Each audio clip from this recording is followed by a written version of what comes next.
이 행복한 세상은 어떤 세상일까요? 아이들이 건강하게 쑥쑥 자랄 수 있는 세상. 개성을 존중해주는 세상. 차별 없이 마음껏 뛰어놀 수 있는 세상.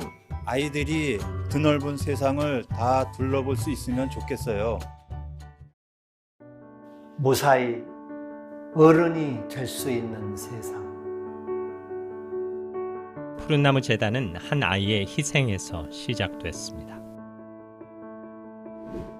가족과 친구들의 아낌없는 사랑을 받던 꿈 많은 소년 대현이. 대현이는 16살이 되던 1995년 6월 학교 폭력을 견디지 못하고 스스로 목숨을 끊었습니다. 학교 폭력으로 인한 죽음. 하지만 모두 학교 안에 폭력은 없다고 말하며 부정했습니다. 아들을 가슴에 묻은 아버지는 학교 폭력과의 긴 싸움을 시작했습니다. 김대영 군이 세상을 떠나고 아버지 김종기 씨는 청소년 폭력 예방재단을 설립해 학교 폭력이라는 단어조차 부정했던 시절 학교 폭력의 위험성을 사회에 알리기 시작했습니다. 푸른나무 재단은 청소년 보호 이슈를 우리나라 최초로 공론화시키며 학교 폭력을 예방하고 치유하기 위해 사회적, 제도적 기반을 마련했습니다. 비영리단체로 꾸준한 활동과 투명성을 인정받아 아산상, 인춘상, 막사이사이상 등 여러 상을 수상했으며 UN 특별협의 지위까지 획득했습니다. 푸른나무 재단은 이제 아이들이 상처를 이겨내고 자신의 꿈을 펼치도록 청소년의 전인적인 성장을 지원하는 대한민국 대표 NGO로 성장했습니다. 눈물에서 시작한 푸른나무 재단은 희망의 싹을 틔웁니다. 새싹에서 나무까지 한 아이의 성장을 온전히 함께합니다. 아이가 만나는 첫 번째 공동체, 가족 안에서 행복하도록 가족과 함께하는 인성교육을 실시하고 아이가 친구들과 어울리기 시작하면 사이좋게 지내는 방법을 눈높이에 맞춰 배웁니다. 자아가 발달하고 생각이 깊어지는 나이에는 나의 마음과 상대방의 마음이 더 잘 이어지도록 공감하는 법을 배웁니다. 청소년의 마음을 이해하고 내면에서부터 변화를 일으키는 푸른나무 재단의 생애주기 프로그램은 한 그루의 나무가 숲을 이루듯 한 명의 행복한 청소년이 모여 세상을 변화시킨다는 믿음에서 시작합니다. 그렇다면 청소년이 행복하게 자라기 위해서는 무엇이 필요할까요? 상담 치유, 교육 미래, 창학 나눔, 연구 정책 제안, 비폭력 문화운동 국제. 푸른나무 재단은 5가지 핵심 활동을 통해 청소년이 행복한 세상을 만들어갑니다. 제 마음을 알아줬으면 좋겠어요. 푸른나무 재단은 전국 학교폭력 상담 전화 1588-9128을 시작으로 학교폭력에 대한 상담이 전무했던 시절부터 지금까지 아이들의 마음을 보듬는 상담 사업을 진행하고 있습니다. 마음속 상처를 치유하는 상담 활동은 아이들이 시련을 극복하고 다시 희망을 꿈꿀 수 있도록 지원합니다. 함께 행복하게 자라는 법을 배웠으면 좋겠어요. 푸른나무 재단은 교실의 아이들을 학교폭력 방관자가 아닌 적극적인 예방자로 기르는 학교폭력 예방교육에서 시작해 아이들이 행복하게 성장하는 데 꼭 필요한 소통과 진로 프로그램을 지원합니다. 제 꿈을 응원해줬으면 좋겠어요. 푸른나무 재단은 모든 청소년이 환경과 관계없이 자유롭게 꿈꾸고 배우도록 후원자들과의 다양한 나눔 행사를 통해 청소년이 경제적 걱정 없이 자신의 미래를 설계하도록 돕는 장학재단을 운영하고 있습니다. 우리 문제를 같이 고민해줬으면 좋겠어요. 푸른나무 재단은 학교 폭력에 대한 인식이 부족했던 시절부터 꾸준한 연구를 진행하여 청소년에게 꼭 필요한 정책과 제도에 대해 발언해 왔습니다. 한국 최초로 청소년 대상 학교폭력 실태조사를 실시하고 47만 명 시민의 서명을 모아 학교폭력 예방과 대책에 관한 법률이 제정되도록 제안했습니다. 싸우지 않는 세상이 되었으면 좋겠어요. 푸른나무재단은 학교폭력의 근본적인 해결을 위해서는 사회 문화가 바뀌어야 한다고 믿습니다. 우리 사회 전체가 비폭력 문화를 지향하도록 꾸준히 캠페인 활동을 진행하며 UN 글로벌 콤팩트 회원으로서 세계와 함께 청소년이 더 행복한 세상을 만들기 위해 고민하고 있습니다. 푸른나무재단의 모든 활동은 청소년의 아픔을 외면하지 않은 후원자 여러분 덕분에 가능했습니다. 후원자의 따뜻한 마음은 푸른나무재단의 활동을 가능하게 하고 청소년의 상처를 치유하고 희망을 열어주는 빛이 됩니다. 아무도 돌아보지 않았던 청소년의 아픔. 푸른나무재단의 꾸준한 활동으로 학교 폭력은 서서히 줄어들었고 아이들이 좀 더 안전한 환경에서 성장할 수 있게 됐습니다. 그러나 최근 학교 폭력의 저연령화, 사이버 폭력과 성폭력의 증가로 우리 아이들은 다시 위협받고 있습니다. 아직도 많은 청소년이 도움을 필요로 하고 있습니다. 어려움에 처한 아이들에게 희망을 주는 푸른 별이 되어 주십시오. 학교 폭력 더 이상 방관해서는 안 됩니다. 지금 여러분도 함께 하실 수 있습니다. 청소년이 희망을 꿈꾸는 폭력 없는 세상을 만듭니다. 여러분도 함께 해주세요. 아이들이 보내는 도움의 신호들 외면하지 말고 손 내밀어 주세요. 청소년이 희망을 꿈꾸는 행복하고 평화로운 세상을 함께 만들어주세요. 나 그리는 아름다운 세상을 위해 학교폭력을 외면하지 않겠습니다. 청소년 여러분들 화이팅입니다. 청소년 여러분 화이팅! 화이팅! 외면하지 말고 지켜주세요. 모두 행복한 세상을 위해 우리의 푸른 나무가 되어주세요. 청소년을 지키는 푸른 나무가 되어주세요. 지금 청소년의 푸른 나무가 되어 주세요.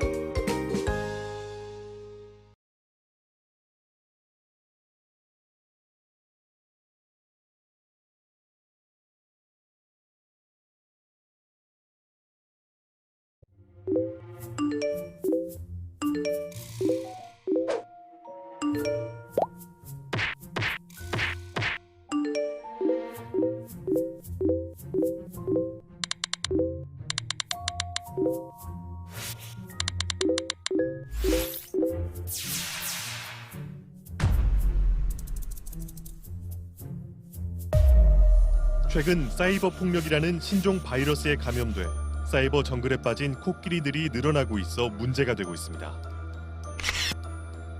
실제로 얼마 전 코끼리 6마리가 신종 바이러스에 빠져 많은 이들이 걱정하고 있습니다. 저런, 아이고, 휴. 어쩌지? 도와줘야 하는데 우리만의 힘으로 해결할 수 없어. 그럼 어떡하지? 내 이름은 푸코. 사이버 폭력으로 힘들어하는 친구들을 구하고 안전한 사이버 세상을 만들기 위해 노력하는 사이버 정글의 가디언이죠. 본 사건은 우리도 모르는 사이에 아이들에게 퍼져 있어 학교나 한 명의 외부 전문가로는 해결할 수 없습니다. 사이버 정글 속 바이러스는 살아있는 생물입니다. 이 바이러스는 쉽게 전파돼 누구나 감염될 수 있습니다. 아이들이 사이버라는 새로운 정글에서 살아남기 위해서는 우리 모두 오랜 시간 힘을 합쳐 친사회적 역량이라는 능력을 키워야 합니다. 친사회적 역량이란 친구들끼리 서로 돕는 능력입니다. 사실을 있는 그대로 말하는 정직, 먼저 한 약속을 지키는 약속, 잘못을 이해해주는 용서, 주어진 일을 꼭 하는 책임, 남을 먼저 돕는 배려, 나의 것과 남의 것을 명확히 구분하는 소유의 6가지 행동 능력입니다. 푸른 코끼리 사이버 폭력 예방 교육을 통해 이 능력을 가지게 되면 학교 폭력의 또 다른 위험, 사이버 폭력을 반드시 잡을 수 있습니다.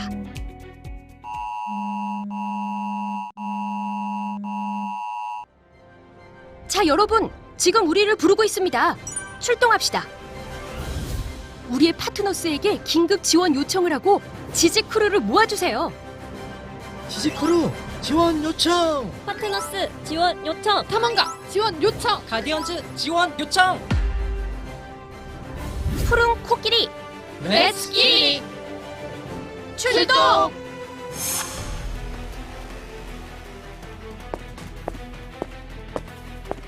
먼저 능력 백신을 찾아야 해.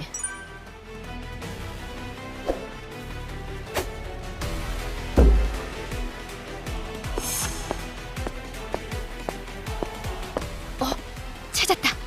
얘들아, 걱정하지 마. 친구들을 찾았습니다. 너희가 사이버 폭력을 이겨낼 수 있도록 우리가 능력을 키워줄게. 푸른 코끼리는 청소년 사이버 폭력을 예방하고 안전한 사이버 세상 만들기에 앞장서겠습니다.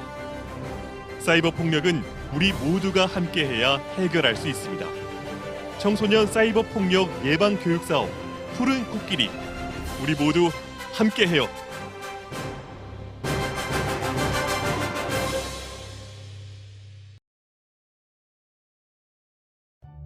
청소년이 행복한 세상은 어떤 세상일까요?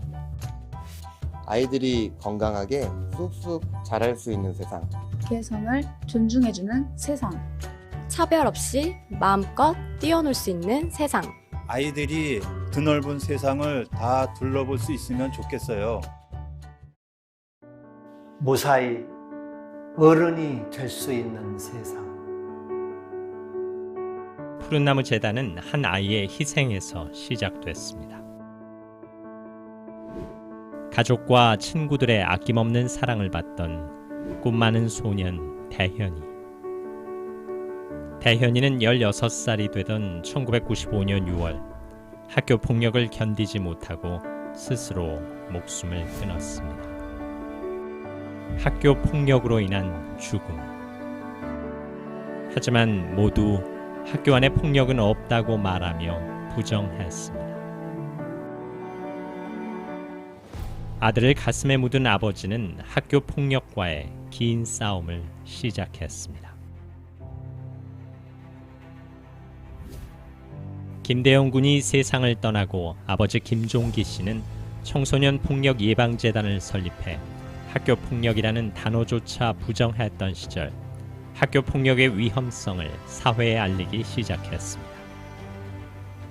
푸른나무 재단은 청소년 보호 이슈를 우리나라 최초로 공론화시키며 학교 폭력을 예방하고 치유하기 위해 사회적, 제도적 기반을 마련했습니다.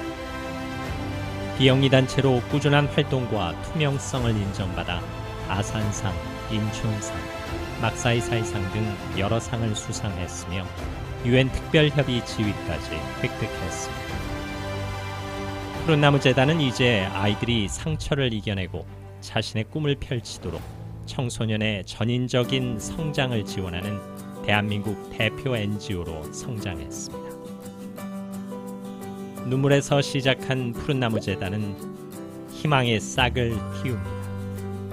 새싹에서 나무까지 한 아이의 성장을 온전히 함께합니다. 아이가 만나는 첫 번째 공동체, 가족 안에서 행복하도록 가족과 함께하는 인성교육을 실시하고 아이가 친구들과 어울리기 시작하면 사이좋게 지내는 방법을 눈높이에 맞춰 배웁니다. 자아가 발달하고 생각이 깊어지는 나이에는 나의 마음과 상대방의 마음이 더 잘 이어지도록 공감하는 법을 배웁니다. 청소년의 마음을 이해하고 내면에서부터 변화를 일으키는 푸른나무 재단의 생애주기 프로그램은 한 그루의 나무가 숲을 이루듯 한 명의 행복한 청소년이 모여 세상을 변화시킨다는 믿음에서 시작합니다. 그렇다면 청소년이 행복하게 자라기 위해서는 무엇이 필요할까요?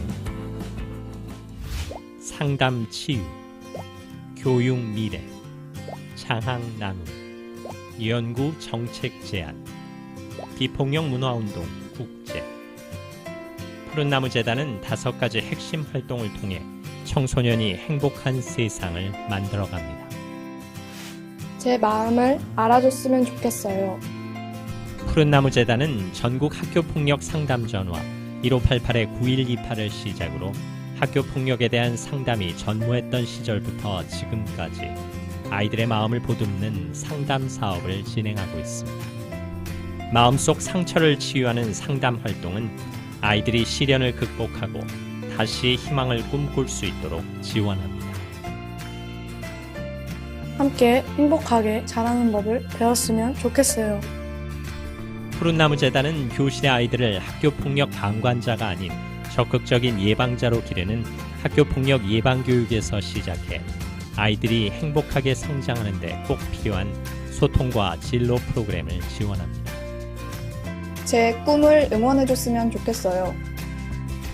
푸른나무재단은 모든 청소년이 환경과 관계없이 자유롭게 꿈꾸고 배우도록 후원자들과의 다양한 나눔 행사를 통해 청소년이 경제적 걱정 없이 자신의 미래를 설계하도록 돕는 장학재단을 운영하고 있습니다.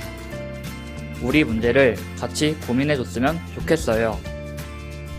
푸른나무재단은 학교폭력에 대한 인식이 부족했던 시절부터 꾸준한 연구를 진행하여 청소년에게 꼭 필요한 정책과 제도에 대해 발언해 왔습니다.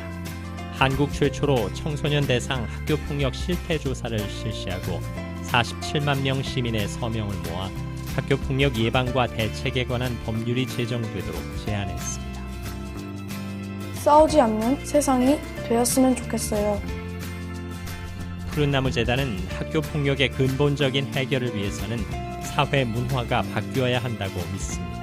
우리 사회 전체가 비폭력 문화를 지향하도록 꾸준히 캠페인 활동을 진행하며 UN 글로벌 콤팩트 회원으로서 세계와 함께 청소년이 더 행복한 세상을 만들기 위해 고민하고 있습니다. 푸른나무재단의 모든 활동은 청소년의 아픔을 외면하지 않은 후원자 여러분 덕분에 가능했습니다. 후원자의 따뜻한 마음은 푸른나무재단의 활동을 가능하게 하고 청소년의 상처를 치유하고 희망을 열어주는 빛이 됩니다. 아무도 돌아보지 않았던 청소년의 아픔, 푸른나무재단의 꾸준한 활동으로 학교 폭력은 서서히 줄어들었고 아이들이 좀 더 안전한 환경에서 성장할 수 있게 됐습니다. 그러나 최근 학교 폭력의 저연령화, 사이버 폭력과 성폭력의 증가로 우리 아이들은 다시 위협받고 있습니다. 아직도 많은 청소년이 도움을 필요로 하고 있습니다. 어려움에 처한 아이들에게 희망을 주는 푸른 별이 되어 주십시오. 학교 폭력 더 이상 방관해서는 안 됩니다. 지금 여러분도 함께 하실 수 있습니다. 청소년이 희망을 꿈꾸는 폭력 없는 세상을 만듭니다. 여러분도 함께 해주세요. 아이들이 보내는 도움의 신호들 외면하지 말고 손 내밀어 주세요. 청소년이 희망을 꿈꾸는 행복하고 평화로운 세상을 함께 만들어주세요. 나 그리는 아름다운 세상을 위해 학교폭력을 외면하지 않겠습니다. 청소년 여러분들 화이팅입니다. 청소년 여러분 화이팅! 파이팅! 외면하지 말고 지켜주세요. 모두 행복한 세상을 위해 우리의 푸른 나무가 되어주세요. 청소년을 지키는 푸른 나무가 되어주세요. 지금 청소년의 푸른 나무가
우리 학교에 아니냐?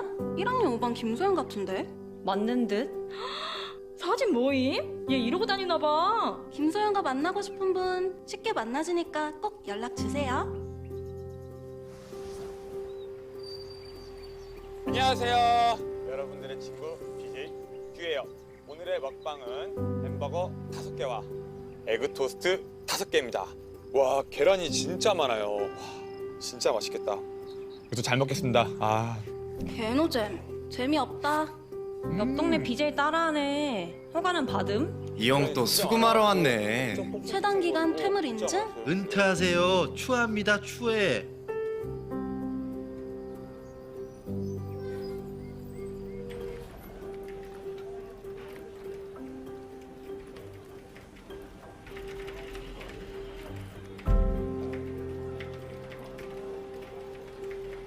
아 게임 더럽게 못하네. 손가락은 달려있냐? 발로 해도 너보단 잘하겠다. 말이 험하시네요. 신고했습니다. 못하면 하질 말어. 애민폐 끼치네 진짜.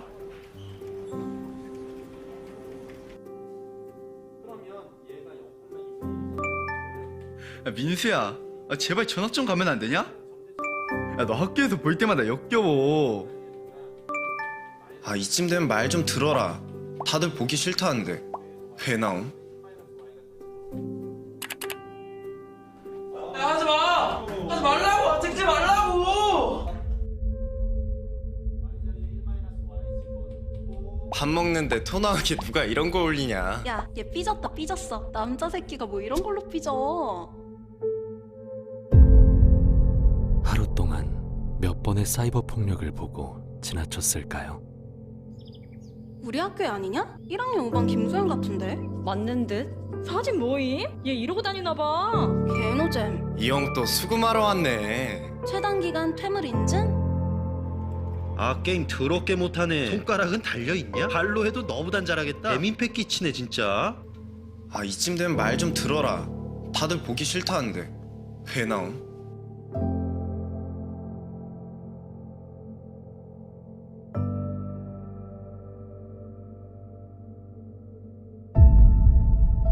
무관심이 사이버 폭력을 만듭니다. 침묵이 없으면 사이버 폭력도 없습니다. 방관하지 말고 함께 행동해 주세요.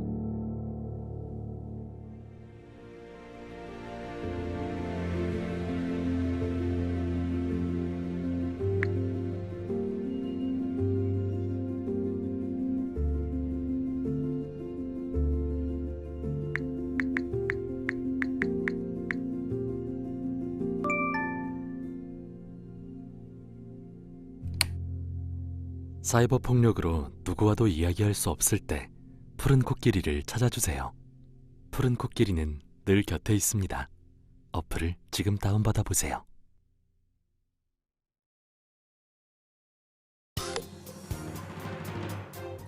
시청자 여러분 안녕하세요. 청소년 사이버 폭력 예방 푸른 코끼리 포럼을 찾아주셔서 대단히 감사합니다. 저는 포럼의 사회를 맡은 MC 안현모입니다. 반갑습니다. 네, 영상을 통해서 사이버 폭력에 청소년들이 얼마나 많이 노출되어 있는지, 그리고 이제는 더 이상 사이버 폭력에 대해서 무관심과 침묵으로 일관하지 말아야 한다는 것을 함께 보았는데요. 이는 오늘 이 포럼의 주제이기도 하죠. 오늘 포럼의 주제는 청소년 사이버 폭력 예방, 사이버 정글 속 온택트를 제안하다입니다. 포럼은 총 1, 2부로 나뉘어져 있는데요. 1부는 빠르게 변화하는 디지털 시대, 광범위하게 퍼져 있는 청소년 사이버 폭력의 현재 상황을 짚어볼 예정이고요. 2부에서는 사이버 폭력의 해결을 위한 방법에는 어떤 것들이 있는지, 그리고 사이버 폭력의 문제 해결을 위해서 정부, 학교, 가정, 기업, 그리고 시민은 어떤 준비와 노력을 해야 하는지 함께 논의해 보고자 합니다. 청소년 사이버 폭력 예방 푸른 코끼리 포럼은 현재 온라인으로도 생중계를 진행 중입니다. 시청자 여러분들께서도 포럼 진행 중에 궁금한 점이 있으시다면 자유롭게 유튜브 댓글로 남겨주시기 바랍니다. 남겨주신 질문에 대해서는 포럼 2부의 푸른 코끼리 온택트 대담 코너에서 답변을 들어보는 시간을 갖도록 하겠습니다. 네, 이번 청소년 사이버 폭력 예방 푸른 코끼리 포럼에서는 개최를 위해서 정말 많은 분들이 함께 참여를 해주셨는데요. 네, 푸른나무재단 문용린 이사장님, 사회부총리 겸 교육부 장관 유은혜님, 삼성 성인희 사회공헌 업무 총괄 사장님, 그리고 사랑의 열매 예종석 회장님께서 먼저 포럼을 축하하는 인사 말씀을 해주시겠습니다. 2020 푸른 코끼리 온라인 포럼 개최를 진심으로 축하합니다. 푸른 코끼리 온라인 포럼에 참석해 주셔서 감사합니다. 학교 폭력도 사이버상에서의 따돌림이나 괴롭힘이나 사이버상에서의 폭력 이런 것들이 비중이 이제 늘어나고 있고, 그래서 그와 관련된 예방이나 교육이 훨씬 더 과거보다 중요해지고 있다고 생각이 듭니다. 비겁한 가면 범죄이다. 그 이유는 익명성과 키보드 뒤에 숨어서 이루어지기 때문이라고 생각합니다. 사이버 폭력은 날카로운 무기라고 생각합니다. 그 이유는 청소년의 이 푸른 나무를 날카로운 무기가 깎아내고 꺾고 위태롭게 하고 아프게 하기 때문입니다. 청소년 사이버 폭력 해결을 위해 푸른나무 재단과 교육부, 사랑의 열매와 삼성이 함께 힘을 모았습니다. 푸른 코끼리 사업을 통해서 앞으로 10년 동안 300만 명을 대상으로 사이버 폭력 예방 교육과 상담 캠페인을 전개해 나갈 예정입니다. 사이버 폭력이 굉장히 심각한 문제구나. 청소년 누구라도 그런 사이버 폭력에 노출되지 않고 스스로 자기 스스로 그런 것들을 잘 절제도 하고 또 함께 그런 문제인식을 나누고 해결하는 데 동참할 수 있도록 하는 게 필요하겠다고 생각하고요. 푸른 코끼리는 사이버 폭력에 대해서 이제 예방하고 캠페인하고 이런 활동들을 하고 있지 않습니까? 그래서 정부와 민간에서 다 함께 뜻을 모아서 청소년들의 사이버 폭력 예방을 위한 그런 캠페인, 그런 사업들을 함께 했으면 좋겠다. 그리고 푸른 코끼리 사업에 적극적으로 교육부도 함께 참여해서 힘을 보태야 되겠다. 그렇게 생각하고 참여하게 됐습니다. 온라인 포럼으로 개최되지만 오히려 더 많은 청소년들이 본 포럼을 시청함으로써 사이버 폭력의 심각성 인지 및 예방 활동의 중요성을 깨닫게 되는 좋은 기회라고 생각합니다. 청소년은 우리 사회의 희망이자 미래입니다. 청소년들이 밝고 건강하게 성장할 수 있도록 삼성에서 적극 응원하겠습니다. 청소년들을 둘러싸고 있는 부모, 학교 선생님들, 또 사회 일반인 모두가 사이버 세계 속에서 우리 청소년들이 희망을 갖고 평화롭게 희망차게 살아갈 수 있도록 도와주는 그런 노력이 필요할 것입니다. 오늘 푸른 코끼리 온라인 포럼은 그런 지혜를 모으는 그런 중요한 자리라고 생각합니다. 감사합니다. 청소년은 미래의 희망입니다. 미래 세대의 주역이다. 우리 사회의 희망이자 미래입니다. 청소년 여러분 사랑합니다. 사랑합니다. 네, 따뜻한 인사 말씀 건네주신 모든 분들께 다시 한번 진심으로 감사의 말씀을 전합니다. 다음으로는 청소년 사이버 폭력 예방 푸른 코끼리 포럼의 기조 강연이 준비되어 있는데요. 두 분께서 준비하셨습니다. 성균관대 기계공학과 최재붕 교수님의 디지털 대변혁기 포노 사피엔스 코드, 그리고 국제미래학회 안종배 회장님의 디지털 시대의 명과 암을 함께 들어보겠습니다.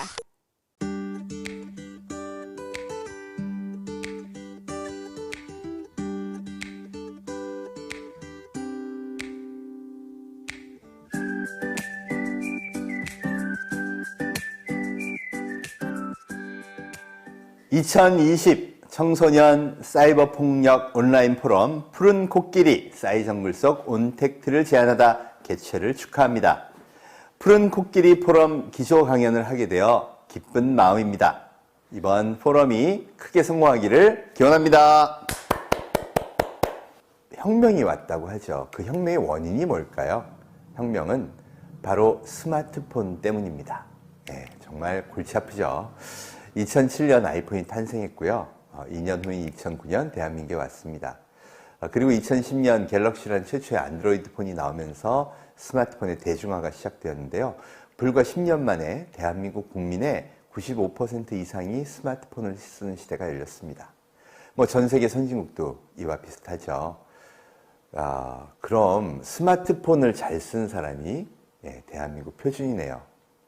앞으로는 그럼 사회가 스마트폰을 잘 쓰는 사람이 표준인 사회, 거기서 일자리도 나오고 산업도 생기고 하는 거죠. 그렇다면 아이들도 이 스마트폰을 슬기롭게 잘 쓰게 가르쳐야 할 것 같습니다. 맞습니다. 이게 혁명의 본질이죠. 이 인류의 표준이 바뀌면서 정말 엄청난 변화가 일어나고 있는데요. 오늘은 그 변화의 이 데이터들을 체크해 보면서 우리 아이들은 어떻게 키워야 할까를 함께 고민하였으면 좋겠습니다. 이 스마트폰을 잘 쓰는 인류, 이걸 아주 신체 일부처럼 쓰는 인류를 포노 사피엔스라고 합니다.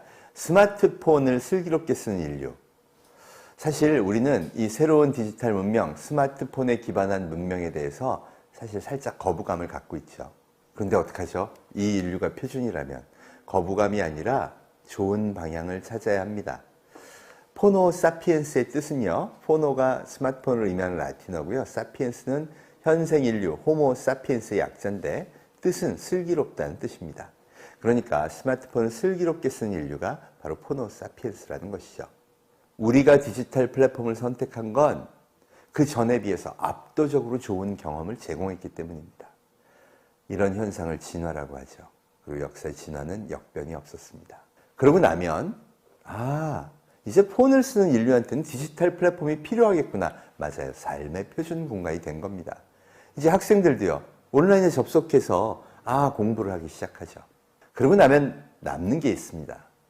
여러분 하루 종일 이걸 터치하시죠? 뭘 터치하는지 아마 기억도 안 나실 거예요. 근데 그때마다 뇌가 원하는 걸 터치한 겁니다. 이걸 그래서 욕망의 흔적이라고 하죠. 소위 말하는 데이터는 인류의 욕망의 흔적입니다. 이제 교육은요, 디지털 플랫폼에서 하는 게 표준이다. 이렇게 각오하셔야 됩니다. 아이들은요, 그 안에서 잘 살고 슬기롭게 배우면서 미래를 열어갈 수 있도록 바꿔야 합니다. 그럼 무조건 유튜브 보게 하고 그럼 되는 거냐? 아니겠죠. 슬기롭게 아이를 키우는 것, 슬기로운 문명은 도대체 그 본질이 뭘까요? 첫 번째 코드는 내 마음부터 디지털 플랫폼으로 이동시키는 겁니다. 왜? 인류가 거기 가서 사니까요. 그런데 방향도 잘 알아야 되고 비결이 뭔지도 알아야 됩니다. 자, 두 번째, 세 번째, 네 번째 코드는 뭐냐면요, 인지에 관한 겁니다. 여러분, 이 혁명은 인지혁명이라고 그래요. 왜? 스마트폰이 영향을 가장 많이 미친 것이 바로 인간의 뇌 활동, 생각의 능력이기 때문입니다. 대한민국 앞으로 잘할 수 있을까요? 저는요, 무조건 잘 된다고 봅니다. 대한민국 지금까지 교육이 잘못됐으면요, 지금까지 우리가 만든 기적을 이걸 잉태할 수 없었습니다. 여러분, 지금까지 잘해오셨어요. 틀린 거 아닙니다. 문제는 이제 바꿔야 할 때가 된 거죠. 미국의 펜실바니아 주립대의 샘 리처드 역사학 교수님이요, 한류 특강을 합니다. 이 나라 진짜 이상하다고요. 이상하다 할 만해요. 이번에 코로나가 왔죠. 이 사람들은 걸리지도 않아요. 심지어 걸려도 죽지도 않아. 이게 뭐죠? 그러면서 나라의 미래를 보려면 대한민국을 탐구해라. 이렇게까지 강의를 합니다. 여러분, 저는 이게 대한민국의 숨은 저력이라고 생각해요. 우리 모두가 갖고 있는, 우리 아이들도 갖고 있는 그 엄청난 잠재력이라는 거죠. 기적을 만든 힘이 있으니까, 그게 팩트로 검증이 됐으니까 코로나도 디지털 혁명도 잘 이겨낼 거라고 감히 굳게 믿는 겁니다. 애프터 코로나 시대에는 디지털 문명이 더욱 강화됩니다. 그럼 그거에 맞는 아이들을 다양하고 창조적이고 슬기롭게 키워야 합니다. 지금 시간이 많지 않아요. 그래서 아이들이 좋은 것만 보고 좋은 나의 롤모델을 잡고 그걸 따라갈 수 있게 바꿔줘야 합니다. 대한민국 그동안 에듀케이션은 참 잘해왔습니다. 그러니까 이렇게 멋진 제조업을 키웠죠. 문제는요, 러닝은 얘기가 다릅니다. 러닝은 스스로 학습하게 만드는 거예요. 아이들이 게임에 빠지고 중독되고 하기 전에 이걸 통해 미래를 찾는 작업을 시작하게 해줘야 됩니다. 새로운 교육 방식, 새로운 협력 체계, 이런 것들을 학습해서 아이들한테 협력하고 나누고 공유하는 그런 문명을 일깨워줘야 합니다. 그리고 그 아이들이 지금 나쁘고 안 좋은 것만 보면서 시간 낭비하지 않도록 잘 이끌어 주셔야죠. 금지가 아니라 슬기롭게 쓰는 방법도 함께 가르쳐야 할 때가 된 것 같습니다. 포노사피엔스의 시대, 그 미래를 열어갈 아이들 여러분이 잘 키워주실 거라고 굳게 믿고요. 푸른나무 재단과 함께 여러분을 열심히 응원하도록 하겠습니다. 감사합니다.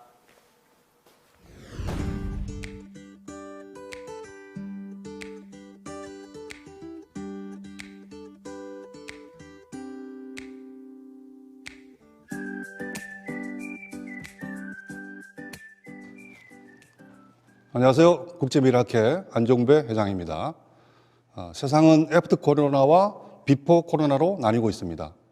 코로나19 팬데믹으로 전 세계는 초지능, 초연결, 초실감의 4차 산업혁명이 가속화되고 창의적 인성과 영성을 중시하는 휴머니즘이 새롭게 부각되는 뉴 르네상스라는 문명적 대변혁을 맞이하고 있습니다. 미래 사회의 핵심 트렌드는 비대면 참여로 현장감을 강화하는 언택트 프레전스, 모든 것에 브로콜이 되는 스마트 플랫폼, 첨단 기술과 감성으로 개인 맞춤 서비스하는 AI 퍼스널이 더욱더 강화될 것이며, 이로 인해 디지털 사이버 세상과 물리적 현실이 구분이 힘들어지는 초실감 사이버 세상이 더욱더 확대될 것입니다. 이미 학생들은 디지털 사이버 세상에서 더욱 많은 시간을 보내고 있습니다. 세상은 바야흐로 사이버 세상입니다. 모든 사람과 사물이 연결되고 세상의 모든 것이 내 손안에 이미 들어와 있습니다. 코로나19로 비대면 스마트 교육이 강화되면서 학생들은 디지털 사이버 세상에 더욱 매몰되어 가고 있습니다. 이러한 디지털 사이버 세상에서 학생들은 세상의 다양한 정보를 교류하고 스마트 교육이 가능하게 되는 반면에 무제한의 폭주로 본인과 타인에게 피해를 주는 수많은 역기능도 발생하고 있습니다. 너무나 매혹적인 디지털 사이버 세상. 그래서 오남용은 더욱더 치명적입니다. 가장 큰 역기능이 바로 사이버 학교 폭력입니다. 사이버 학교 폭력의 피해가 매년 증가되고 있습니다. 2019년 한국정보화진흥원 조사에 따르면 학생의 사이버 폭력 경험은 26.9%로 4명 중 1명이 사이버 폭력을 경험했고, 2020년에는 사이버 학교 폭력이 더욱 증가될 것으로 예상됩니다. 이뿐이 아닙니다. 사이버 학교 폭력의 종류도 다양해지고 있습니다. 사이버 욕설에서 시작된 사이버 학교 폭력은 사이버 따돌림, 사이버 갈취, 사이버 강요, 사이버 신상 정보 유출, 사이버 스토킹, 사이버 명예훼손, 사이버 성폭력까지 위험성미가 높아지고 다양화되고 있습니다. 사이버 학교 폭력의 가해 이유는 첫째가 내가 당한 사이버 학교 폭력을 보복한다가 45%입니다. 사이버 학교 폭력 피해자가 다시 가해자가 되고 있는 것입니다. 둘째, 상대방이 싫고 상대방이 화가 나서가 39.4%입니다. 셋째로 재미나 장난으로 스트레스 해소용이 21%나 됩니다. 넷째, 내 의견과 달라서가 13.7%입니다. 이처럼 사이버 학교 폭력의 가해 이유는 이유가 될 수 없는 이유로 그 결과의 심각성을 생각하지 못하고 무분별하게 지속되고 있습니다. 여러분, 무심코 던진 돌에 개구리는 맞아 죽습니다. 학교 폭력 피해 학생의 인격이 파괴되고 있습니다. 사이버 학교 폭력 피해 학생은 우울증, 대인 기피증 및 심리적 압박감이 심해서 심각한 정신적 질병까지 걸리게 됩니다. 사이버 학교 폭력 피해 학생의 미래에도 후유증이 계속 남아 있습니다. 사이버 학교 폭력 피해 학생에게 치명적인 마음의 상처를 주고 목숨까지 해치게 될 수 있습니다. 이러한 사이버 학교 폭력의 위험과 심각성에 대한 각성이 필요할 때입니다. 미래 사회에는 따뜻한 휴머니즘이 곧 인재 경쟁력입니다. 미래 사회의 인재는 창의적 인성과 고귀한 가치를 추구하는 영성을 갖춰야 합니다. 여기에 언택트, 스마트, 인공지능을 핵심으로 하는 디지털 사이버 세상을 건강하고 잘 활용할 수 있는 역량을 갖춰야 합니다. 이처럼 미래사회 인재가 될 학생들은 디지털 사이버 세상을 건강하고 유익하게 활용하고 사이버에서도 타인을 배려하는 따뜻한 휴머니즘을 확산할 수 있어야 합니다. 그래서 사이버 세상의 건강한 윤리를 바로 세우는 다음과 같은 운동이 필요합니다. 첫째, 사이버 학교 폭력을 예방하는 예방교육이 확대되어야 합니다. 둘째, 사이버 학교 폭력의 예방을 위한 정책이 강화되어야 합니다. 셋째, 사이버를 통해 인성과 영성을 담은 따뜻한 크림 콘텐츠를 확산해야 합니다. 우리 아이들이 함께 살아갈 디지털 사이버 세상의 미래를 건강하고 아름답게 만들어 넘겨주는 것은 우리 모두의 책임이자 의무입니다. 미래는 과거의 씨앗과 현재의 건강한 걸음을 통해서 아름답고 풍성한 열매가 맺어지는 것입니다. 우리 모두 아름답고 클린한 사이버 세상을 함께 만들어 갑시다. 감사합니다. 디지털 사이버 세상이 따뜻한 온택트 세상이 될 수 있도록 함께 노력하자는 두 분의 기조 강연 잘 들었습니다. 이제부터 본격적으로 청소년 사이버 폭력 예방 푸른 코끼리 포럼 1부를 시작할 텐데요. 일부는 빠르게 변화하는 디지털 시대, 광범위하게 펴져 있는 청소년 사이버 폭력의 현재 상황과 그 심각성은 어느 정도인지 분야별 전문가들의 강연으로 채워질 예정입니다. 먼저 청소년 사이버 폭력 실태가 얼마나 심각한지 청소년의 시각에서 바라본 사이버 폭력의 현 주소를 영상으로 준비했습니다. 함께 보시죠. 거기서 과연 한 번이라도 학교 폭력이나 나쁜 일 같은 거를 한 번도 경험해보지 못했을까? 했을 때 다 알고 있으면서 모르는 거죠. 그 내에서도 알게 모르게 댓글이 많이 달린다거나 좋아요가 많이 달릴수록 약간 인기의 척도나 권력관계가 조금 눈에 보일 수 있는, 그때 당시에는 익명으로 에스크를 이용을 했어서 뭐 야자할 때 심심하다거나 공부하기 싫거나 이러면 이제 링크 올려서 친구들한테 질문 받고, 앞에서 대놓고 이렇게 고등학교 때는 앞에서 대놓고 학교 폭력을 당한 건 아니지만 제가 모르는 어떤 장소에서 계속 자기들끼리 퍼져 나가니까 알 수 없는, 나도 알 수 없는 어떤 또 다른 내가 인터넷 공간에 있었던 느낌이었죠.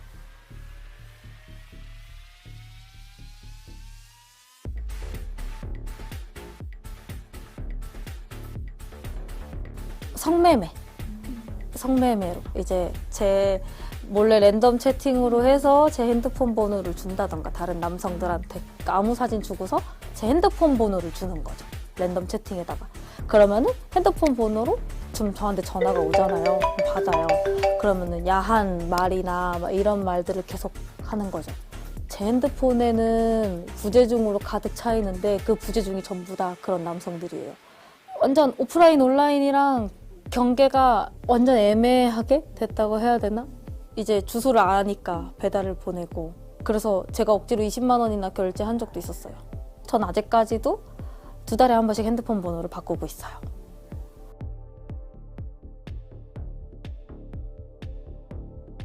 연락을 차단하면 되겠지라고 생각을 했어요. 제가 안 받고 무시하면 되겠지. 뭔가 카톡으로 자꾸 뭐가 오는 거예요. 대답해라, 이놈 쫄아서 튀었네, 이런 식으로 얘기를 하면서 어디까지 퍼졌는지는 모르겠는데 이제 완전히 다른 지역, 완전히 다른 동네에서 있는 애들이었더라고요.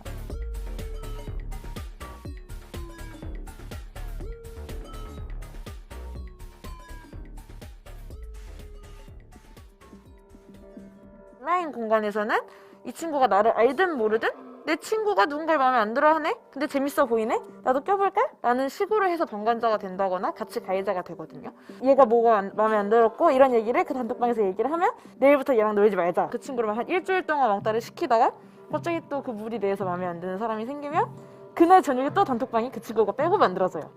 그러면 이제 거기서 또 계속 가해가 되는 거죠. 엄마한테 정말 이런 얘기 잘 말 안 하지만 엄마한테 딱 한 번 얘기를 했었는데 엄마는 그냥 너가 안 보면 되지 라고 이야기를 하셨어요. 근데 어른들 입장에선 그냥 힘드니까 보지 마. 그거 안 한다고 죽냐? 약간 이런 느낌이지만 학교에 있는 나의 입장에서는 이걸 안 하면 난 정말 약간 죽을 수도 있을 것 같은 느낌? 왕따를 당할 것 같은 느낌? 경찰한테 연락을 했는데 마땅한 직접적인 폭력은 없었으니까 신고를 못한다는 답변만 들어왔고, 뭐가 당한 게 조금 사이버 쪽이 더 많으니 여기다 연락을 해봐라 했는데, 거기서 하는 말은 이 사람이 이름이랑 너의 어떤 것을 정확하게 써놔야지만 이게 명예훼손이라든지 이런 게 된다고, 이걸로는 안 된다고 해서 친구가. 끝낼 수 있는 방법이 뭘까를 매번 고민하다가 죽어야 끝나겠구나라고 생각을 했거든요. 혼자서 그 피해를 다 감당해내고 있는 것보다는 그 상황에 개입해서 뭔가 움직여줄 그런 어른한테만, 한 분한테만 이야기를 해도 숨통이 트일 수 있으니까. 어른다운 어른이 없었기 때문에 제가 맨날 내내 교무실 앞에 서 있었는데도 달라지는 게 없었던 거죠. 아직 피해를 당하고 있는 학생들한테 해주고 싶은 말은 얘기하다 보니까 생각난 건데 그냥 고맙다, 아직까지 살아줘서. 그 말밖에 없는 것 같아요. 네, 저도 그렇지만 영상을 보신 많은 분들이 적잖이 충격을 받으셨을 거라는 생각이 드는데요. 특히 어른다운 어른이 없어서 달라진 게 없었다는 말이 마음이 아팠습니다. 네, 이 포럼에 참여해 주시고 계신 여러분들께서 더 이상은 방관자가 아닌 도움을 줄 수 있는 사람이 되셨으면 좋겠습니다. 앞선 영상에서 사이버 폭력을 직접 겪은 경험을 이야기해준 10대 여성인권센터 김혜원님을 이 자리에 모실 텐데요. 영상에서 다 담지 못한 나머지 이야기를 더 들어보도록 하겠습니다.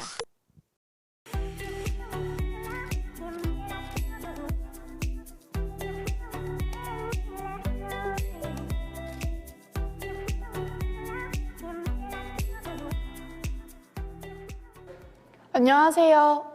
김혜원입니다. 사이버 폭력은 사람의 인격을 말살하는 범죄 행위입니다.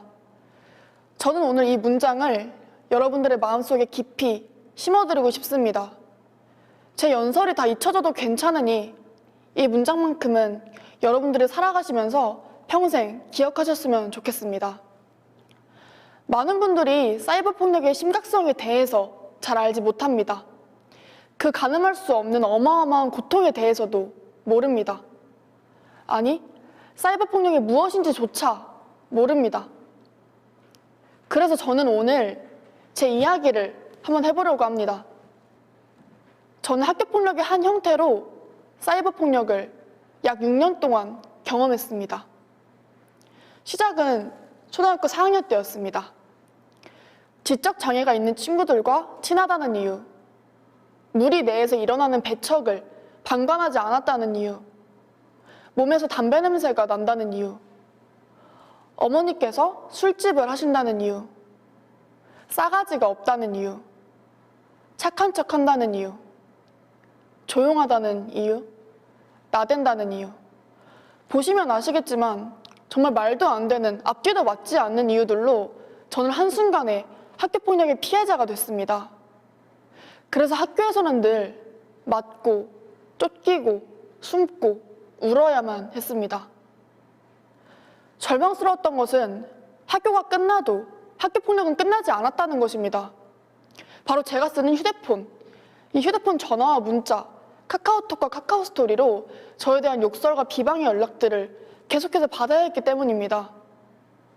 어느 날은 단체 카톡방에 초대가 됐습니다. 한 6명, 7명 정도 있는 채팅방이었는데요. 초대가 되자마자 저에 대한 욕설들을 퍼붓더라고요. 너무너무 말풍선들이 많이 올라와서 차마 다 읽을 수도 없었어요.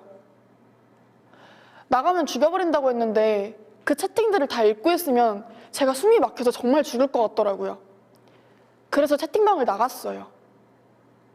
어떻게 됐을까요? 나간 지 1분도 안 돼서 바로 초대가 됐어요. 미쳤냐? 나가지 말라 그랬지. 우리가 만만해? 라는 말들과 함께요. 몇 번을 나가도 몇 번을 초대가 되던 그 끔찍한 카톡 감옥 속에서 몇 시간을 울고 나서야 가해자들은 그때가 돼서야 저를 놓아주었습니다. 이뿐만이 아닙니다. 제가 쓰는 휴대폰으로 발신자 표시 제한이나 콜렉트 콜, 아니면 알 수 없는 번호로 계속해서 전화가 와서는 집이 어디냐며 집을 불태워버리겠다고 협박하기도 했습니다. 그래서 결국에 저는 밤에 일을 나가시는 어머니와의 유일한 소통수단이던 휴대폰마저 쓸 수 없는 상태가 됐습니다. 휴대폰을 켜놓을 수가 없었기 때문이죠. 죽고 싶었습니다. 죽어야 한다고 생각했습니다. 제가 죽어야만 끝이 난다고요. 마지막 동아줄을 잡듯 학교폭력 대책위원회를 소집했습니다. 그러나 많은 분들이 학교폭력 자체에 대해서도 미온적인 태도를 보였고, 특히 사이버 폭력에 대해서는 고작 연락 몇 개 가지고 무슨 처벌까지 하냐며 저를 나무랐습니다. 그렇게 가해자들은 교내 봉사 10시간만 받고 학교폭력 대책위원회가 종료되었고요. 그러나 제 상처는, 그 참혹한 기억은 아직까지도 종료되지 않고 진행되고 있습니다. 저는 아직도 페이스북에 글을 올리지 못합니다.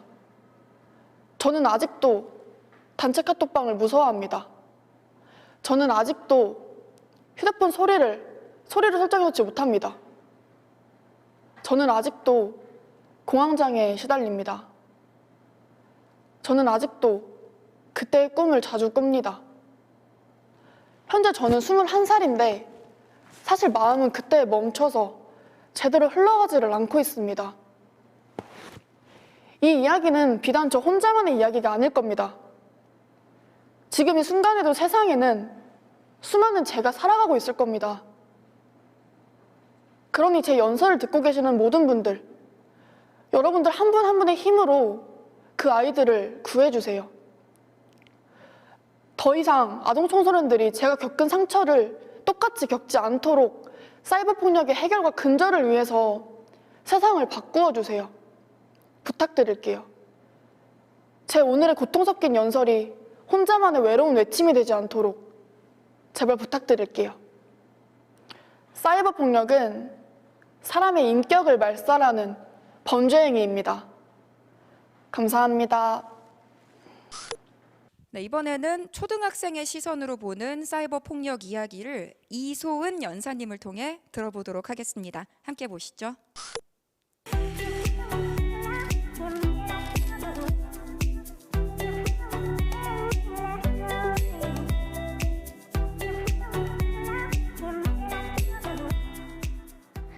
안녕하세요. 망성초등학교 이소은입니다. 사이버 폭력 그 달콤한 유혹에서 벗어나자라는 주제로 발표하겠습니다. 사이버 폭력은 달콤한 초콜릿이라고 생각합니다. 왜냐하면 처음은 재미있지만 점점 갈수록 악화되기 때문입니다. 사이버 폭력에 관심을 가지게 된 계기는 다음과 같습니다. 뉴스에서는 사이버 폭력으로 인해 안타까운 결정을 내린 사람들의 소식이 연이어 나오고 있습니다. 현재 일어나고 있는 사이버 폭력의 실체를 알리고 예방하고 싶어 지원하게 되었습니다. 초중고 100일장 대회에서 온라인이라는 시제를 선택하고 사이버 폭력 피해자의 마음을 대변하는 시를 썼습니다. 시를 읽어보도록 하겠습니다. 거짓, 이소은. 온라인은 다 거짓말이야. 친구들은 내가 웃기다고 웃는데 속으로는 내가 이상하다고 웃고 있대. 내가 부럽다고 내게 말하는데 속으로는 잘난 척한다고 생각한대. 친구들은 내가 좋다고 말하는데 속으로는 내가 싫다고 생각한대. 온라인은 날 힘들게 해. 친구들은 거짓을 진실로 생각하나 봐. 친구들은 날 가지고 노나 봐. 친구들은 진실을 못 말하나 봐. 온라인은 다 거짓이야. 온라인은 괴물이야. 사람을 힘들게 하는 괴물이야. 온라인은 사람을 장난감으로 생각하나 봐. 온라인은 진실을 말하지 못해. 여러분은 시를 들어보니 어떠셨나요? 사이버 폭력 피해자의 마음을 역지사지로 생각해보니 정말 힘들 것 같습니다. 제가 생각하는 사이버 폭력 해결 방안은 다음과 같습니다. 첫째, 사이버 공간에서 비속어를 사용하지 않고 올바른 단어를 사용하는 것입니다. 왜냐하면 비속어와 비방하는 글을 한번 쓰게 되면 비속어와 비방하는 글을 써도 괜찮다고 생각하기 때문입니다. 둘째, 사이버 폭력에 관한 예방 교육을 받기입니다. 사이버 폭력 예방 교육을 받으면 사이버 폭력의 지금 사태와 사이버 폭력이 나쁜 건지 정확하게 알 수 있기 때문입니다. 셋째, 사이버 폭력 예방 캠페인을 벌이기입니다. 사이버 폭력 예방 캠페인을 벌이면 사이버 폭력에 대해 더 많은 관심을 가질 수 있기 때문입니다. 청소년 연사 대표로서 제 다짐은 무심코 쓴 한 문장이 폭력이 될 수 있습니다. 자신이 쓴 악플은 언젠가 다시 자신에게 돌아온다는 것을 기억하고 사이버 예절을 지키며 올바른 인터넷 사용을 하겠습니다. 사이버 폭력을 당하고 있는 친구가 있다면 주변 어른들께 도움을 청해 적극적으로 돕겠습니다. 이상으로 연설을 마치겠습니다. 감사합니다. 와, 청소년 연사들인데도 발표가 참 대단하죠. 자기 의사를 이렇게 명확하고 설득력 있게 전달을 해주네요. 강연 정말 잘 들었습니다. 감사합니다. 여러분도 유튜브를 통해서 청소년 강연자에게 응원의 댓글 많이 남겨주시기 바랍니다. 그리고 강연을 듣다가 궁금한 점이 있으시다면 댓글에 남겨주시면 포럼 2부 푸른 코끼리 온택트 대담에서 답변을 듣는 시간을 가져볼 예정입니다. 그리고요, 저희가 이번 포럼과 연계해서 다양한 이벤트를 준비했는데요. 사전 등록 이벤트, 홍보 이벤트, 질문 이벤트, 그리고 실시간 댓글 이벤트까지 이 이벤트들에 참여해 주신 여러분들께는 추첨을 통해서 삼성 갤럭시 Z 플립, 갤럭시 탭 S7, 그리고 갤럭시 워치 액티브 2 등의 푸짐한 상품을 드릴 예정입니다. 많은 참여 부탁드리겠습니다. 청소년 사이버 폭력 예방 푸른 코끼리 포럼, 이번에는 푸른나무재단 상담 사업을 총괄하는 이선영 상담팀장님의 강연을 들어볼 텐데요. 상처받은 청소년 피해자와 가족을 상담을 통해서 치유하고 지원하는 전문 상담가로 활동하고 계십니다. 현장에서 직접 경험한 사이버 폭력은 어떤 것인지 들어보도록 하겠습니다.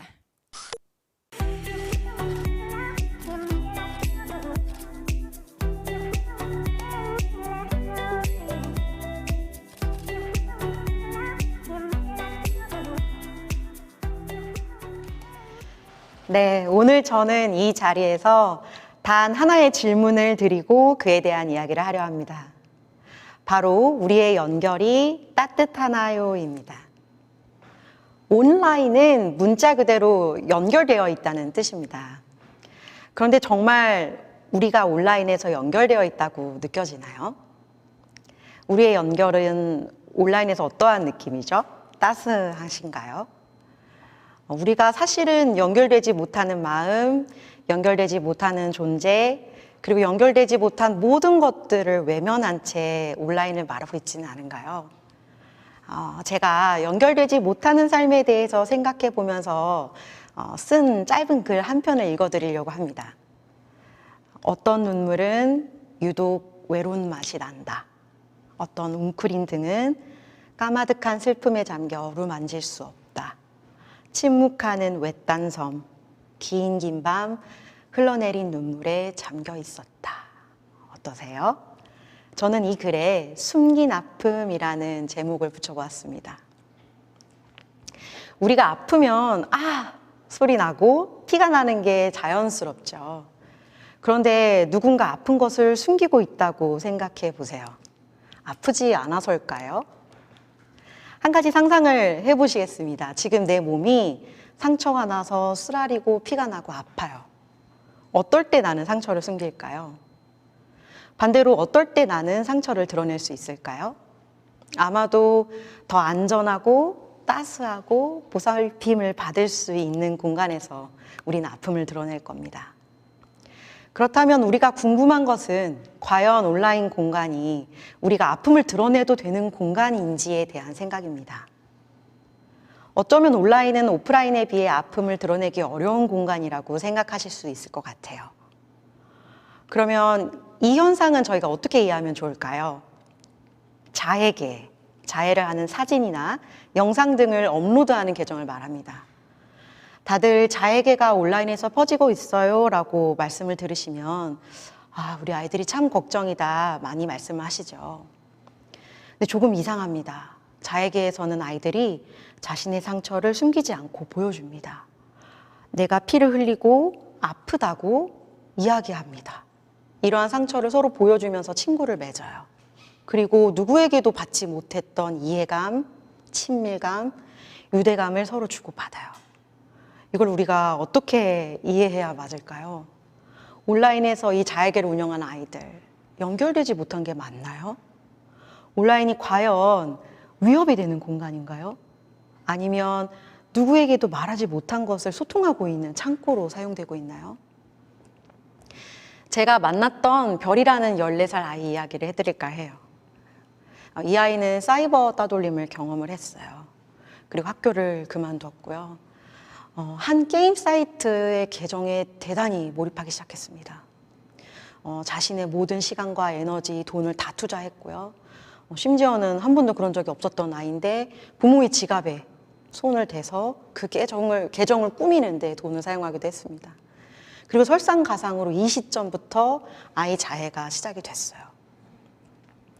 알고 보니까 이 아이가 너무 힘들다, 죽고 싶다 이런 말을 업로드를 해서 글을 쓴 적이 있었는데 누군가 별이에게 댓글로 나도 그래, 나 네 마음 알아 이러면서 말을 걸어온 거예요. 그리고는 내 우정의 증표야 라고 하면서 자해 사진을 보내온 거죠. 그러면서 이제 이 아이들이 모여서 이러한 자해계를 운영을 하고 또 이런 것들을 모으는 페이지가 있었는데 거기에 이 아이가 합류하게 되면서 자해가 빈번해지기 시작했습니다. 근데 어느 날 엄마가 보니까 아이가 늘 스포츠 손목밴드를 감고 있었어요. 그리고 항상 긴팔 상의를 입는다는 거를 알아차리셨어요. 느낌이 이상해서 들추다 보니까 아이 팔에 자해로 인한 상흔이 잔뜩 남아있는 거 보신 거예요. 그렇게 부모님이 이 사실을 아시니까 너무 속이 상하셔서 아이를 혼도 내보고 달래도 보시는데 아이가 잡히지를 않고 부모님이 그러면 그럴수록 더 도망가고 방문을 걸어 잠그고 이 세상에선 살지 않고 가상세계에서만 살아가기로 결정한 것처럼 보였던 거예요. 자, 어떠세요? 어떻게 하면 우리가 이 아이에게 따스하게 연결될 수 있죠? 어떻게 하면 저희가 이 아이에게 온라인 할 수 있죠? 이 아이는 사실 어디 끌려간 적도 없고요. 어디를 맞아서 피가 나거나 멍이 들지도 않았고요. 심지어 쌍욕을 들은 일도 없었습니다. 그저 손바닥 위 작은 핸드폰에서 소외되고 주눅이 들고 외롭고 서글픈 경험을 한 거였어요. 그래도 우리는 이 아이에게 나 너가 무슨 경험했겠는지 이해가 가. 네 마음 뭔 마음인지 알아. 학교 그만둘 만큼 또 부모님 지갑에 손을 대야 했을 만큼 스스로를 다치게 해야 했을 만큼 정말 이 세상에서 살아가는 것 자체가 너무 힘들어질 만큼 네 마음 너무 이해가 가. 쉽지 않겠지만 우리 어떻게 하면 좋을지 같이 고민해보자. 그렇게 정말 진심으로 이 아이에게 연결할 수 있을까요? 제가 이 아이의 이야기를 더 들려드리겠습니다. 저는 그 아이와 같이 어둡고 좁은 방에 들어갔어요. 전지 한 장 깔고요. 아, 내가 이렇게 작은 공간에 눕히는 존재이구나 이렇게 느끼면서 내가 이 세상에 마지막으로 남길 말이 무엇일지 생각해보는 그런 프로그램을 같이 진행을 했어요. 이 아이의 마지막 말이 뭐였는지 아세요? 엄마, 내가 죽거든 내 계정 잘 부탁해요. 그 말을 끝으로 아이가 정말 대성통곡을 했어요. 근데 놀라운 것은요, 우리가 그 아이 모습 때문에 이 아이를 이해하게 됐다는 겁니다. 유언으로 아이가 자신의 계정을 부탁하는 모습, 부모님이 너무 궁금하셨던 거예요. 도대체 이 계정이 뭐길래 내 아이가 이렇게까지 말하나. 처음으로 부모님께서 아이 계정을 샅샅이 구경을 하신 거예요. 그래서 가서 보니까 이 아이가 이 세상에서, 그 사이버 세상에서 중요한 사람이었던 거예요. 소속감을 느끼는 거예요. 이 아이가 어떤 게시물을 올리면 바로바로 반응이 오고요. 좋아요도 달리고요. 긍정적인 격려와 칭찬들이 댓글로 붙는 걸 보신 거예요. 아이가 처음에 경험한 사이버 따돌림을 생각해 보겠습니다. 이 아이는 연결되지 않은, 연결되지 못한 아픔을 경험했어요. 사이버 따돌림 때문에 나 자신이 이해받을 수 있는 사람, 내가 존중받을 수 있는 사람, 내가 연결될 수 있는 가치가 있는 사람이라는 믿음이 깨졌던 거죠. 그리고 이 아이는 소통이 없어서, 그리고 진실된 사랑이 없어서 나 자신이 정말 사라졌다고 느껴질 만큼 비참한 경험을 했던 거예요. 그런데 학교를 떠난 후에 이 아이가 경험한 사이버는 어떻죠? 그 자해계와 게임 사이트가 어땠죠? 별이의 유익을 위하는 진실된 소통의 공간은 아닐지도 모르겠어요. 하지만 별이에게는 그런 반응과 관심마저 너무 간절하다라는 그 아이의 그 마음이 부모님과 함께 동시에 알아차린 순간, 그 순간이 바로 그 시점이었던 거예요. 이때 제가 한 이야기가 떠올랐습니다. 이제 칼 로저스라는 유명한 심리학자가 자신의 말년에 쓴 책이 있습니다. A Way of Being이라는 책인데요. 제가 진짜 좋아하는 이야기가 나와요. 이 칼 로저스가 지하실에 겨울 동안 먹을 감자를 식량으로 자루째에 쌓아두었대요. 그리고 거기엔 정말 작은 창문 하나만 있었는데요. 자루에 이 담긴 감자들이 멀찍이서 들어오는 그 작은 빛 때문에 반응을 해서 싹을 틔우는데 이 싹이 초록색도 아닌 그 이상한 싹이 2, 3피트, 그러니까 거의 60cm에서 1m 가까이 싹을 틔우더라는 거죠. 상상해보면 되게 기이한 모습입니다. 땅에 심기지도 않은 감자가 1m나 되는 싹을 틔워서 어떤 살아나가려고 반응하는 모습을 보신 거죠. 제가 이 이야기가 좋았던 이유는 지금부터인데 이 감자 한 알도 이 감자 한 알에 담긴 생명도 정말 최소한의 조건에 반응해서 나 여기 살아있다고 반응을 한다는 거죠. 그런데 사람이라는 그 섬세한 존재 안에 담긴 생명이 최소한의 존중, 이해, 그리고 진실함 앞에서 반드시 포기하지 않고 나 여기 있다라고 반응을 하는 존재라는 믿음을 우리에게 가르쳐 주기 때문입니다. 그렇다면 오늘 본론으로 다시 돌아오겠습니다. 우리가 온라인에서 상식적으로는 이해하기 힘든 자기 파괴적인 그리고 뒤틀린 모습을 보이는 사람들을 만날 때 어떻게 연결을 할 수 있을까요? 게다가 우리 중 어느 누구도 경험해보지 않은 새로운 미래를 아이들이 살아가게 됩니다. 어떻게 하면 이 아이들과 연결될 수 있을까요? 쉽지 않은 과제입니다. 그러나 우리는 답을 알고 있습니다. 변하지 않는 것, 진실한 것, 생명이 되어서 움트고 싹트고 피어날 것을 아이들에게 물려주어 연결되어야 합니다. 여기 온라인이라는 단어를 제가 한자로 옮겨봤는데요. 따스할 온, 그물망 라, 사람인입니다. 문장으로는 따스하게 연결되어 있는 사람이라는 뜻이 될 수 있어요. 이 세상에서는 이렇게 서로 말을 할 것 같아요. 당신은 이해받으며, 당신은 존중받으며, 당신은 연결되어 있습니다. 라고요. 앞으로 우리 아이들이 살아가게 될 이 온라인 세상이 사람과 사람을 이어주는 따스한 그물망이 되기를 진심으로 바라며 강의를 마치겠습니다. 감사합니다. 네, 푸른 코끼리 이선영 팀장님의 강연 감사합니다. 우리 청소년들은 사이버상의 따뜻한 온기, 온택트가 꼭 필요하다는 것을 다시 한번 느낄 수 있는 강연이었습니다. 이번에는 조금 다른 관점에서 사이버 폭력을 살펴보겠습니다. 사법적, 제도적 관점에서는 사이버 폭력을 어떻게 보고 있는지, 사이버 폭력을 어떻게 대처하는지 이야기해 주실 두 분을 모셨습니다.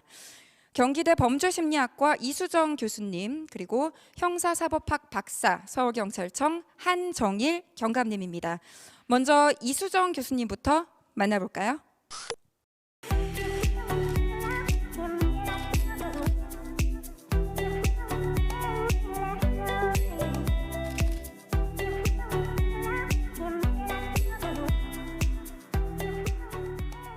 네, 안녕하세요. 경기대학교 이수정 교수입니다. 여러분들을 이렇게 온라인상에서 뵙게 돼서 굉장히 반가운 마음입니다. 코로나 때문에 사실 오프라인에서 사람들을 만나는 게 쉽지가 않은데요. 지금 이런 형태로라도 좀 더 많은 분들께 제가 알고 있는 위험에 대해서 말씀을 좀 드릴 수 있는 기회가 있어서 천만다행이다, 이런 생각을 하고 있습니다. 오늘 제가 드릴 주제는 인터넷에서 일어나는 디지털 성범죄의 위험과 연관된 것입니다.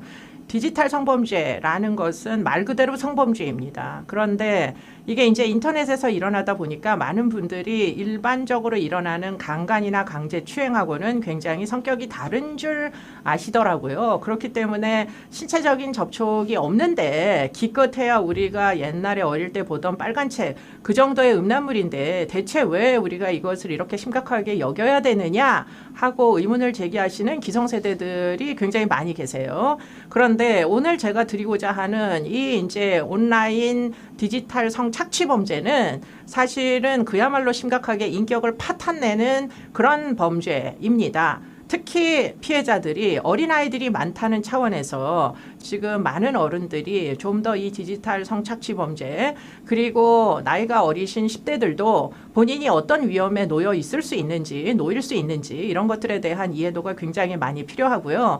그리고는 그런 부분을 만일 이해하신다면 위험한 인터넷 활동은 당장 그만두셔야 한다, 이런 이야기를 꼭 드리고 싶습니다.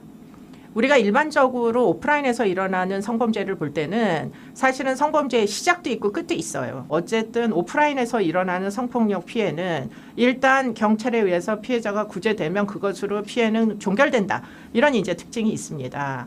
그런데 온라인에서 일어나는 성범죄는 피해의 시작은 어느 정도 짐작할 수 있을지 모르겠는데 문제는 피해가 종결이라는 게 없다는 게 이제 인터넷 성착취의 가장 큰 문제입니다. 영상물이 일단 촬영이 되면 피해가 일단은 유포로 결국 사람들에게 알려지게 되죠. 나체 영상을 보내라 해가지고 나는 연예인이 되는 줄 알고 또는 모델이 되는 줄 알고 아이들이 철이 없어서 찍어진 영상들을 뭐 16살 때 그런 이상한 영상을 내가 찍어서 한번 보내본 적이 있는데 그냥 아무 대답이 없어가지고 그냥 뭐 연예인이 못 되나 보다 하고 그냥 잊었는데 2년 후에 18살이 됐을 때 어느 사이트에서 나의 음란 영상들이 마구 돌아다닌다라는 사실을 알게 되면 그러면 그때부터 사실은 피해가 시작되는 건 아니고요. 피해는 이미 그 전부터 시작이 됐고 그리고는 그 다음부터는 예컨대 신고를 해가지고 운이 좋게도 검거를 하면 그럼 끝난 줄 안다는 거예요. 피해자들은.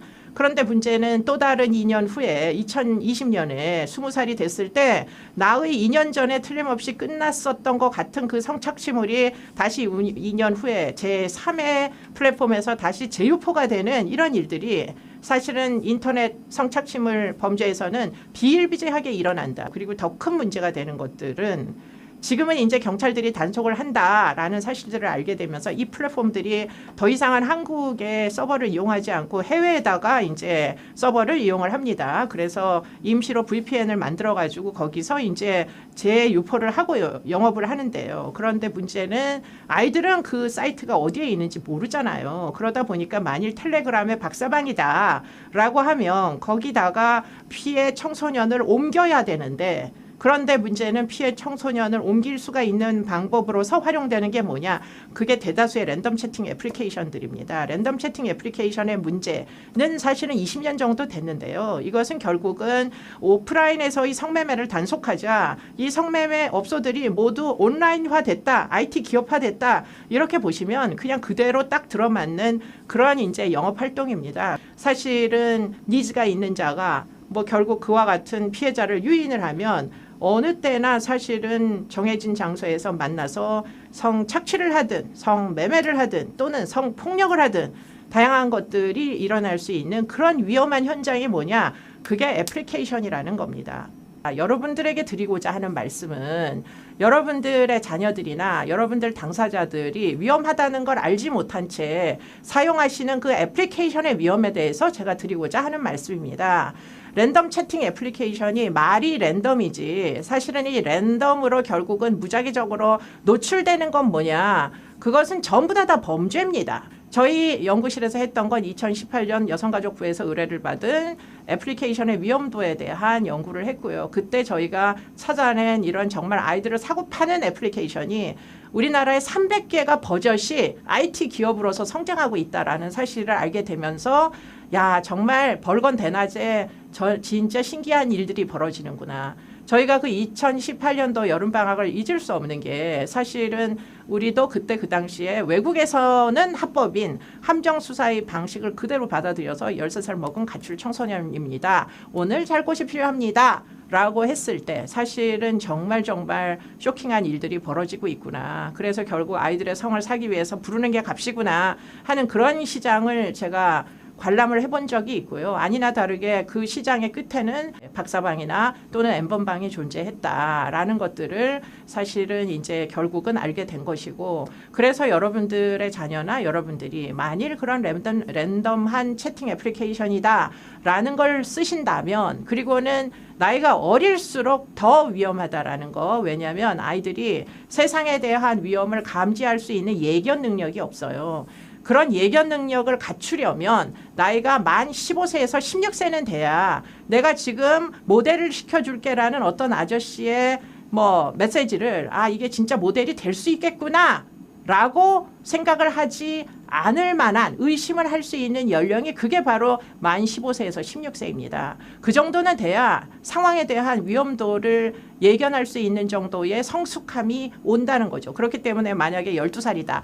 11살이다, 10살이다, 나이가 어릴수록 사실은 그 위험을 예견하기는 원천적으로 어렵습니다. 중학교 아이들이 유달리 피해자 중에 많았던 이유는 사실은 이 아이들이 아직은 위험을 감지할 정도로 추론 능력이 발달하지 못했음에도 불구하고 지금 계속 랜덤 채팅 애플리케이션을 통해 가지고 10만 원 줄게, 20만 원 줄게 부르는 게 값이고 그루밍을 하고 이러다 보니까 결국 아이들이 피해를 여러 정말 만연돼 있었던 이런 문제를 이제 해결하기 위해서 지금은 아이들은 성매매 여성으로 처벌하지 않습니다. 아이들은 피해자로서 보호를 하고 있고요. 그렇기 때문에 여러분들의 아동이 또는 뭐 아동 본인이 여러분들이 이런 종류의 랜덤한 접촉을 모르는 사람들과 하고 있다면 이것은 정말 위험하다. 그렇기 때문에 그 접촉부터 일단은 우리가 뭔가 좀 지양해야 된다. 조심성을 가져야 된다. 내가 상상하지 못했던 그런 위험이 세상에는 굉장히 많이 도사리고 있다라는 점을 전달드리고 싶어서 이 강의를 제가 하겠다고 얘기했습니다. 부디 이 영상을 보시는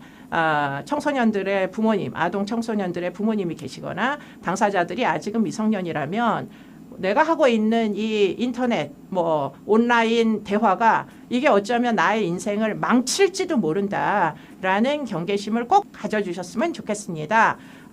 저는 지금까지 경기대학교 이수정 교수였고요. 여러분들께 드리고자 하는 말씀을 여기서 정리하는 것으로 하겠습니다. 고맙습니다.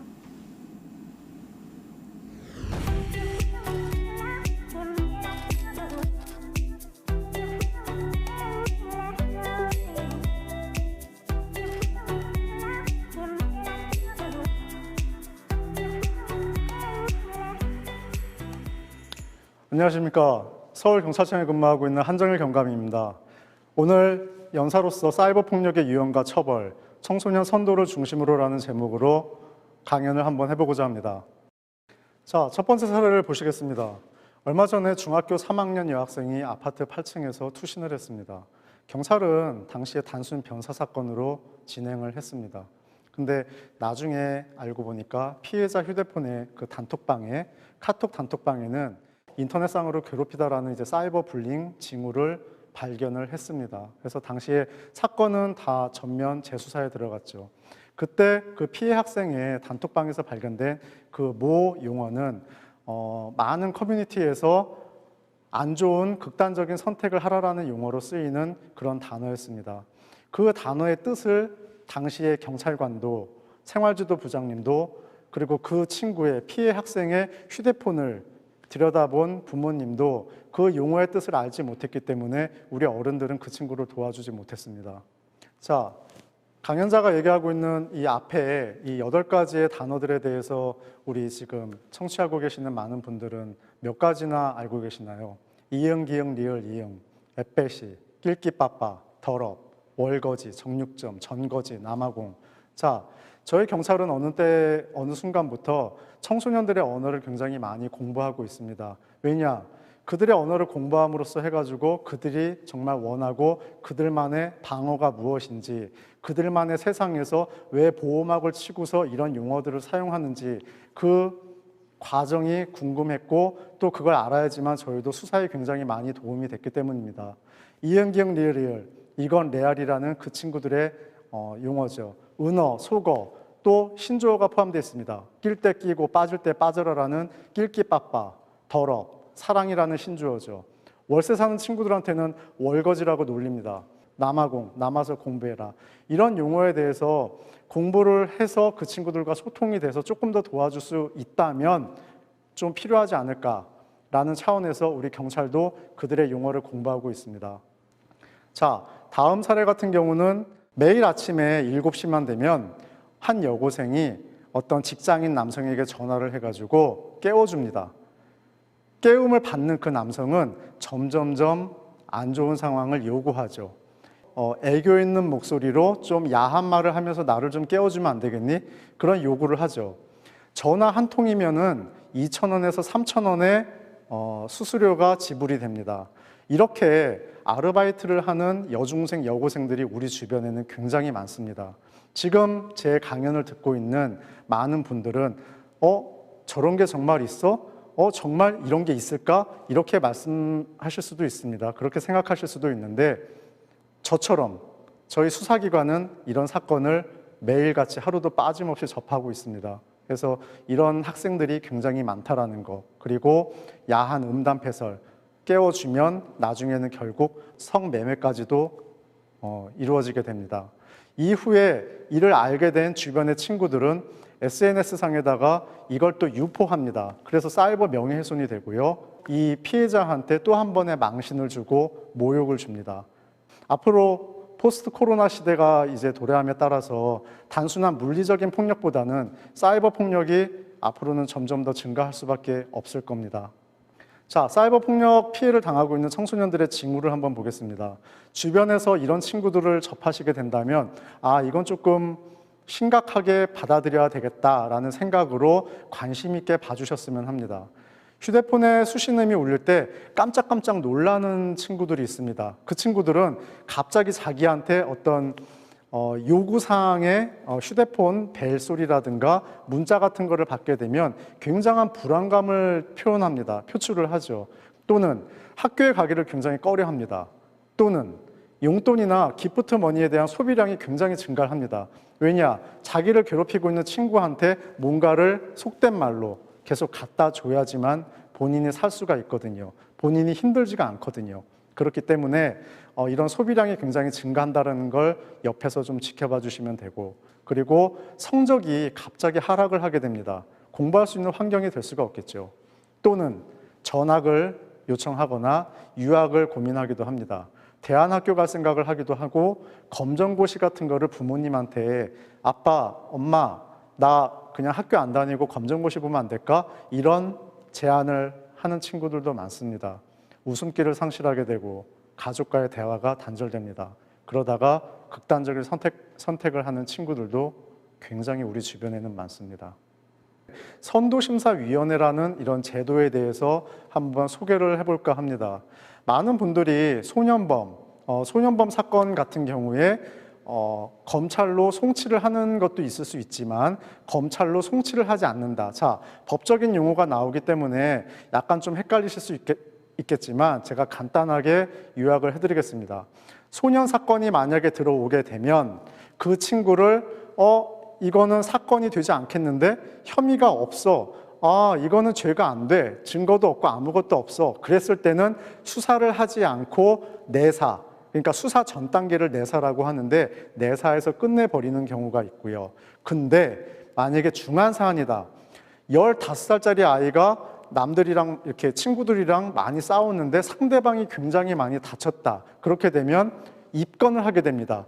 입건을 기준으로 입건이 안 됐으면 내사지만 입건이 되게 되면 그때부터는 수사로 진행이 되는 겁니다. 해서 정말 상대방한테 큰 상처나 상해 같은 거를 입히고 중한 죄를 지었을 때는 검찰로 사건이 송치가 되죠. 자, 지금부터 제가 이제 설명할 것은 선도심사위원회라는 것을 설명드리고 싶은 겁니다. 만 14세부터 19세까지는 선도조건부 훈방제도라는 게 있습니다. 이거는 라벨 효과죠. 청소년들에 대한 낙인 효과를 방지하기 위해서 그 친구들에 대해서 한 번 더 기회를 주고자 하는 저희 수사기관의 절차 중에 하나입니다. 선도심사위원회라는 거는 이 친구가 초범이고 사건이 굉장히 경미하고 반성의 기미도 있고 상대방이 처벌을 원하지 않게 되면 그거는 저희 경찰에서 직권으로 이 친구는 우리 검찰로 보내지 말고 조금 더 간단하게 끝냅시다. 이 친구한테 낙인 효과를 지우지 말고 다시 한번 사회 울타리 안으로 들어올 수 있는 기회를 만들어 줍시다 하면서 저희들 내부에서 경찰서 내부에서 회의를 열어가지고 그 친구에 대한 의료 지원이라든가 상담 지원, 생활 지원, 법률 지원을 해주고 희망교실이라는 이런 범죄 분석가 같은 분들을 모아가지고 그 친구에 대해서 심사를 하는 겁니다. 그런 경우에는 그 만 14세에서 19세 그 친구들은 검찰로 사건이 송치가 되지 않고 다시 한번 낙인이 찍히지 않은 상태에서 우리 울타리 안으로, 사회 울타리 안으로 다시 한번 들어올 수 있는 기회가 주어지게 되는 겁니다. 이 절차와 시스템에 대해서 많은 분들이 아마 모르실 거라고 생각을 합니다. 이 제도는 외국의 다이버전이라는 회복적 사법이라는 다이 버전에서 우리나라에 도입된 지가 그렇게 오래되지가 않았습니다. 하지만 이런 제도가 있다는 것을 지금 강연을 들으시는 분들께서는 이런 것도 있을 수 있구나. 그래, 내가 지금 청소년 업무를 하는 내 입장에서 청소년 선도와 계도를 위한 지금 내 역할에서 이런 제도가 있다는 걸 알고 조금 더 그 친구들에게 도움을 줄 수도 있다는 생각에서 이 선도 중심으로 한번 말씀을 드리는 겁니다. 그래서 선도조건부 훈방이라는 제도가 있고요. 그리고 또 하나가 즉결심판이라는 제도입니다. 입건이 되었는데, 그러니까 내사가 아닌 거죠. 입건은 되었지만 20만 원 아래쪽에 벌금이나 구류, 과료에 해당되었을 때 경찰서장의 청구로 간단히 사건을 마무리할 수 있는 그런 제도인 반면, 선도조건부 훈방이라는 거는 입건이 되지 않은 상태로 해가지고 초범이고 사건이 굉장히 경미하고, 그러니까 폭력이나 단순 간단한 폭력이나 절도와 같은 가벼운 경미한 범죄, 그리고 상대방이 처벌을 원하지 않는 경우에 진행할 수 있는 경찰의 절차입니다. 자, 앞에서 말씀드린 것처럼 사이버 폭력의 유형과 처벌에 대해서 아주 짧은 시간이지만 간단히 살펴봤습니다. 제가 학생들을 좀 아까도 접했고 어제도 접했고 그리고 그들의 부모님들을 접했을 때 제가 느끼는 거는 두 가지입니다. 첫 번째는 청소년이 청소년다워야 되듯 어른도 어른다워야 된다는 거. 어른이 어른답다면 청소년들은 그 어른을 따라갈 수밖에 없습니다. 그리고 또 하나는 그들에 대한 관심입니다.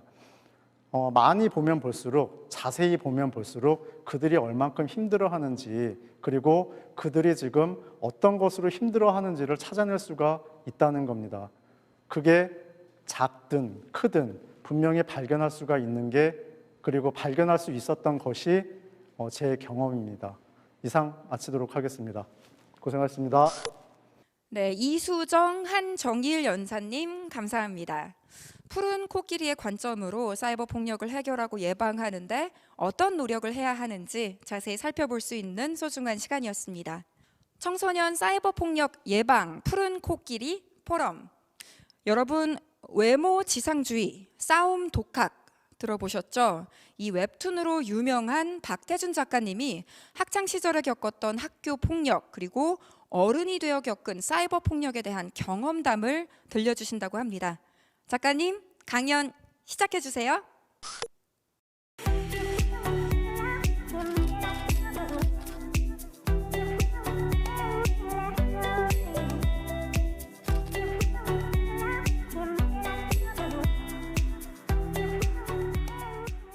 네, 안녕하세요. 웹툰 작가 박태준입니다. 만나서 반갑습니다. 오늘 사이버 폭력에 대해서 저를 또 초대해 주셔갖고 제가 이런 또 자리에 또 오게 됐는데요. 사이버 폭력, 이게 어떻게 보면은 학교 폭력이 발전된 형태라고 생각을 하거든요. 저도 웹툰 작가로서 또 학원물을 여러 개 그리는 작가로서 이 학교 폭력과 사이버 폭력에 대해서 많이 접하고 많이 취재하고 또 저도 굉장히 많이 당해왔었습니다. 저도 크게 보면은 사이버 폭력, 학교 폭력의 피해자라고 할 수 있어요. 그런 게 있잖아요. 학교 폭력과 사이버 폭력, 이게 어떻게 보면은 가해자가 있고 피해자가 있는 건데 원인이 되게 사소할 수도 있거든요. 저는 전학 첫날에 같이 앉았던 친구한테 이거 지금 내 거니까 나한테 돌려줘라고 요구를 했다가 맞았어요. 첫날에. 그 친구가 학교에서 굉장히 싸움을 잘하는 친구였던 것 같아요. 그게 좀 악순환이 됐던 것 같아요. 뭐 저한테 가해자, 나한테 가해를 하는 친구들도 문제지만 또 저를 알지도 못하면서 제가 또 쉽게 취급을 받으니까 또 같이 업신여기고 또 같이 쉽게 보고 또 같이 놀리고 이런 친구들도 늘어나더라고요.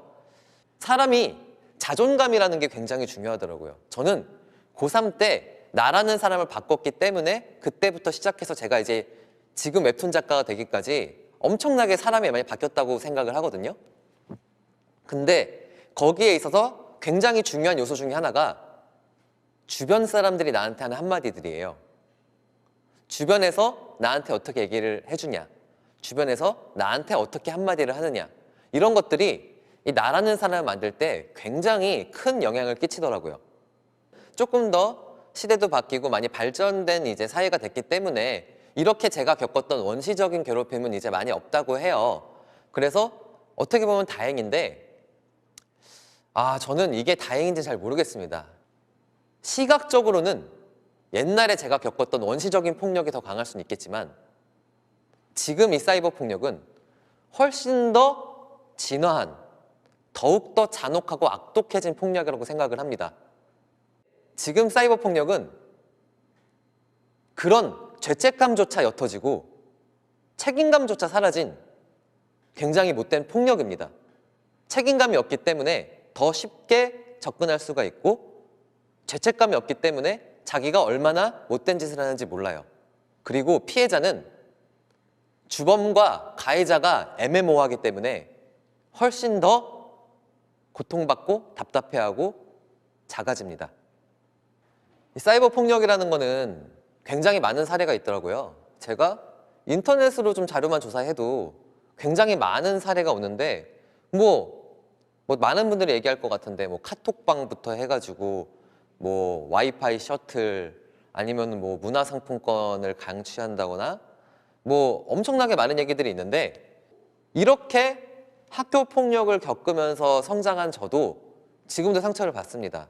제가 최근에 코로나19 바이러스에 걸려서 완치된 사례 환자였어요, 사실. 얼마나 무서웠겠어요, 솔직히. 치료제도 없는 바이러스에 내가 걸려가지고 격리병동에 들어가서 나가지 못하는 상황이면은 굉장히 무섭고 겁난단 말이에요. 그런데 그게 또 제가 웹툰 작가다 보니까 기사가 터지더라고요. 굉장히 크게 터졌었어요. 제가 코로나19 바이러스에 걸렸다고. 그래서 반응들을 봤는데 어떤 한 커뮤니티에서 와, 축하 파티를 열고 있더라고요. 와, 박태준 코로나 걸렸다, 빨리 죽어라. 댓글들이 빵빠레, 우하하 이런 것들이 수백 개가 달려 있었어요. 물론 그분들이 저를 싫어할 수는 있어요. 그거는 나쁜 게 아닌데 가장 큰 문제는 그분들은 그렇게 글을 남긴 후에 까먹었을 거라는 거예요. 죄책감이 없거든. 그냥 잠깐의 배설. 그냥 내가 저 사람이 싫어. 근데 저 사람이 뭐 나쁜 일을 겪었대. 와, 잘 됐다. 죄책감도 없고 책임감도 없고 사실 그게 본인한테 얼마나 이게 본인이 무슨 짓을 했는지 전혀 모를 거 아니에요. 그렇잖아요. 그런데 그런 게 수백 개, 수천 개가 저 당사자한테 오니까 상처가 되더라고요. 사이버 폭력이 이런 거예요. 가해자는 모르고 피해자는 데미지가 누적되고 어디에 얘기할 수도 없고.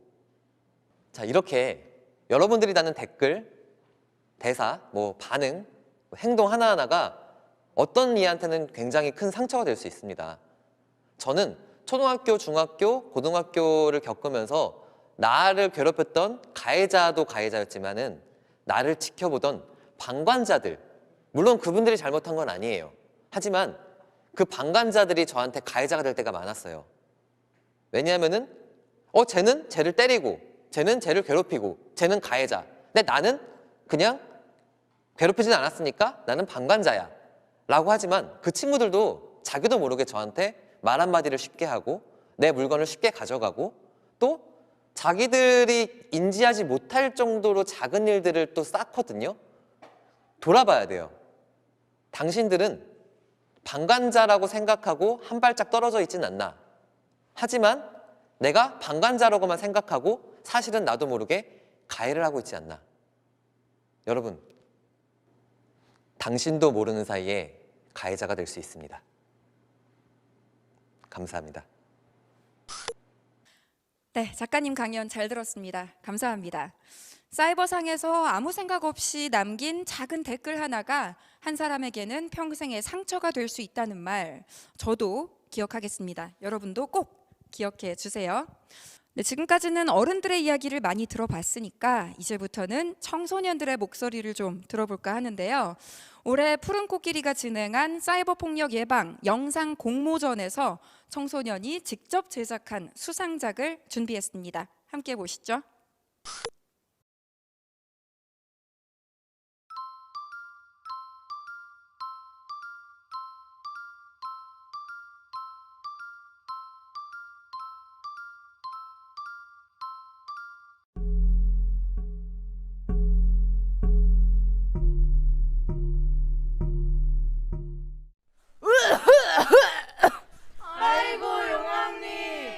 앞으로 살 수 있는 시간이 얼마 남지 않았습니다.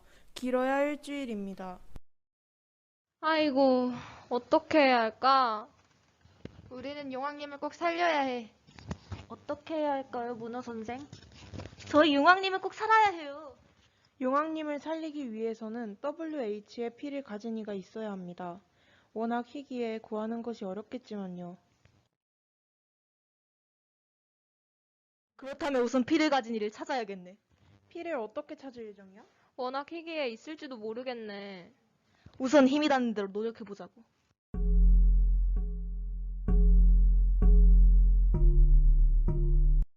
빈혈이 있으시네요. 앞으로 헌혈을 자제해 주셔야 해요. 안 그러면 빈혈로 쓰러지실 수도 있고 목숨까지 잃으실 수 있으세요. 알겠습니다. 그리고 희귀한 혈액형을 갖고 계시네요. 제가요? 무슨 혈액형이에요? WH형이세요. 저도 의사생활하며 처음 보는 혈액형이네요.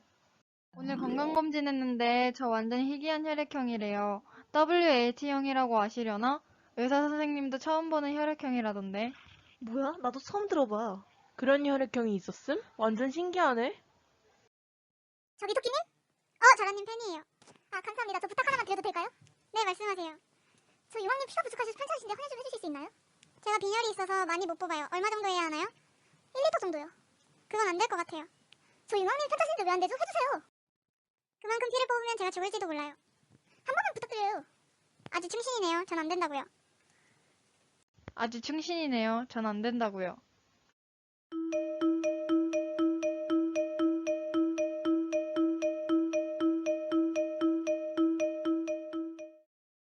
너무 위급해서 한번 부탁드렸는데 토끼님 정말 너무하시네요. 정말 팬이었는데 한 번만 도와주시지. 그렇게 매몰차게 무시하시니 너무하시네요. 와, 토끼님 실망했어요. 와, 저게 사람이냐? 인성 봐. 와, 진짜 너무했다. 자라님 속상하시겠어요. 진짜 우리 용왕님 어쩌지? 힘내요. 그러니까 한 번만 도와주지. 저희 용왕님 눈도 못 뜨셔요. 도와주시지. 도와줄 수 있는 일에 저렇게 하시니 저희는 너무 속상하네요. 와, 토끼 그렇게 안 봤는데 양아치네. 병신. 너무해요, 토끼님. 내가 올린 게시물 봤냐? 공유하고 댓글 달아. 이렇게까지 해야 해? 하라면 해. 공유했어. 나도 했어. 우리도 했어. 오징어, 넌? 나도 했어. 토끼 두고 봐. 후회하게 해줄 테니까. 토끼와 자라의 대화 내용 최초 공개. 토끼 그렇게 안 봤는데 실망이다. 토끼 전반 뿌립니다. 010 땡땡땡땡 다시 땡땡땡땡. 계란 던지러 갈 사람 주소. 6지구 당근동 123번지. 토끼 언팔합니다. 토끼 삐.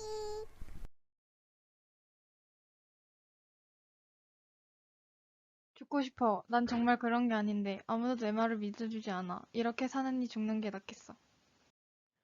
운명하셨습니다. 용왕님! 용왕님도 결국엔 돌아가셨는데 우리 그냥 토끼한테 사과하는 게 어떨까? 왜? 자라가 시킨 건데 사과해도 받아줄까? 그러게 안 받아줄 것 같은데 그냥 하지 말자. 그래도 사과는 하자. 그러자. 그리고 자라가 거짓말하고 우리한테 시킨 것도 말하자. 그럼 그럴까? 사과하자! 안녕하세요. 오징어입니다. 일단 이번에 토끼 인성 논란이 있었는데 죄송하다는 말을 하고 싶습니다. 토끼의 인성이 문제되는 것이 아니라 자라가 편집해 이렇게 나타난 것이에요. 제가 대표로 말하는 겁니다. 토끼님 정말 죄송해요. 토끼님 저희도 죄송합니다. 무슨 소리야? 나 아니야. 너네 왜 거짓말해? 그냥 미안하다고 해. 싫어. 내가 왜 미안해야 해? 자라 진짜 쓰레기다. 너 진짜 이 정도로 쓰레기였구나? 자라 왜 살아? 그냥 죽어. 자라 미친 건가? 토끼님 믿었어요. 너 같은 신하 필요 없어. 그냥 나가. 그냥 뒤져라 신발 꺼서.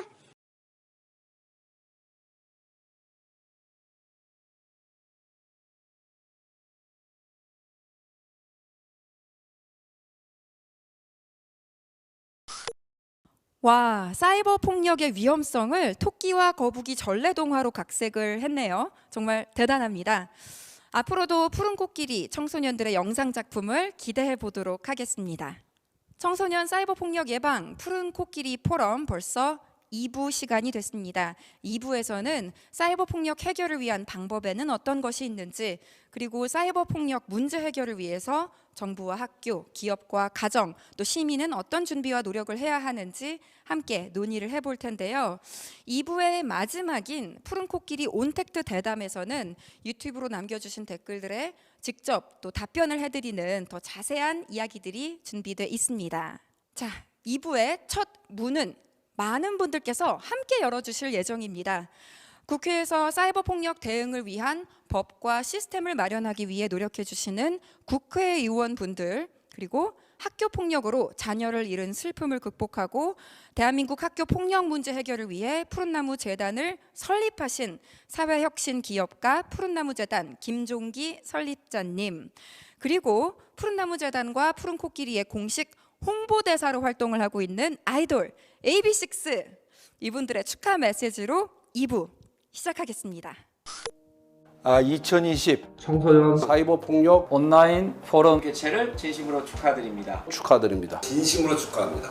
이번 포럼을 계기로 청소년 사이버 폭력이 자취를 감추는 그런 계기가 마련되기를 진심으로 바라겠습니다. 사이버 폭력 저 조경태도 외면하지 않고 대한민국 국회에서 선한 의정 활동을 하도록 하겠습니다. 푸른 코끼리들이 모여서 사이버 폭력을 근절하는 밝은 내일을 만들 수 있도록 최선의 노력을 다하겠습니다.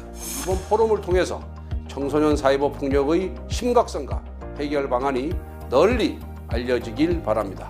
저도 한 마리의 푸른 코끼리가 돼서 우리 청소년들이 사이버 폭력으로부터 해방될 수 있도록 하는데 열심히 함께하겠다는 말씀 드립니다. 이번 포럼을 통해서 그 원인과 그리고 대책을 잘 마련할 것이라고 기대를 하겠습니다. 저도 국회의원으로서 여러분의 활동을 진심으로 응원하고 돕도록 하겠습니다. 여러분 힘차게 응원합니다. 안녕하세요. 푸른나무재단 설립자 김종기입니다. 푸른나무재단은 1995년 학교 폭력이라는 용어도 없었던 시절 아이들의 희망을 꿈꾸고 행복하고 평화로운 세상을 만들기 위해서 학교 폭력 예방과 치유를 위해서 설립한 재단입니다. 보이지 않는 사이버 폭력 문제는 한 사람만의 노력으로 해결할 수 없기에 문제 해결을 위한 대안 모색에 관해서 여러분과 함께 대화하고자 합니다. 사이버 폭력 예방과 피해자 치유를 위해 청소년 여러분 곁에는 늘 푸른나무 재단이 함께합니다.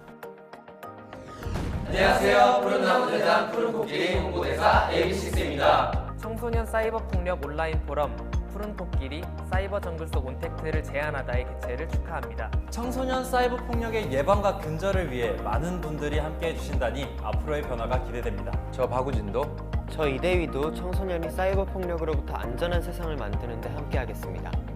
푸른코끼리 온라인 포럼 개최를 진심으로 축하합니다.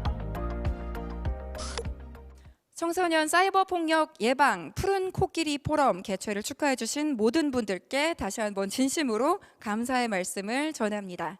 자, 이제 본격적으로 2부 강연을 시작하겠습니다. 사이버 폭력 문제 해결을 위해서 우리는 어떤 준비와 노력을 해야 할까요? 푸른나무재단 사이버 SOS 센터 박주한 센터장님, 그리고 숙명여자대학교 최동주 교수님, 또 건국대 박종효 교수님, 이렇게 세 분을 모시고 사이버 폭력 문제 해결을 위한 방법을 함께 고민해 보겠습니다.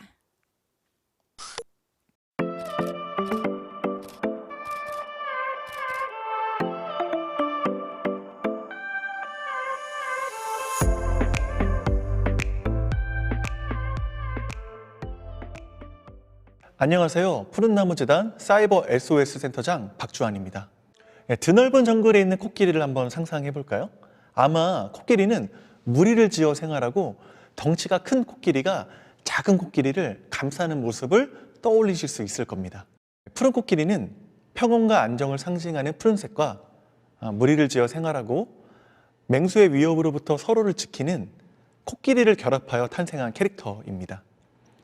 푸른 코끼리는 폭력과 불안, 유혹이 난무하는 사이버라는 새로운 정글에서 상처받고 소외된 이웃을 돕는 우리의 친구입니다. 태어날 때부터 디지털을 경험한 본 디지털 세대 청소년들은 정글과도 같은 사이버 세상에서 일상을 보내게 됩니다. 친구들끼리 서로 돕고 서로 지켜주는 친사회적 행동은 사이버라는 새로운 세상을 살아가는 필수적인 생존 기술입니다. 푸른나무 재단은 지난 25년간 학교폭력 예방과 피해자 치유를 위해 활동했습니다. 그동안의 경험으로 청소년 문제 해결을 위한 접근 방식을 깨달았습니다. 현상을 바라다보고 구체적인 실태를 파악하고 법과 정책 등 시스템을 분석하고 이를 근거로 현장의 실천 방안을 연구했습니다. 먼저 관찰을 통해서 스마트 기기 발전에 따른 사이버 공간이 아이들의 안전을 위협하는 새로운 공간이 될 수 있다는 것을 발견했습니다. 그리고 아이들이 얼마나 어떤 위협을 받고 있는지 파악했습니다. 그 이후에는 관련 법률과 정책을 분석했습니다.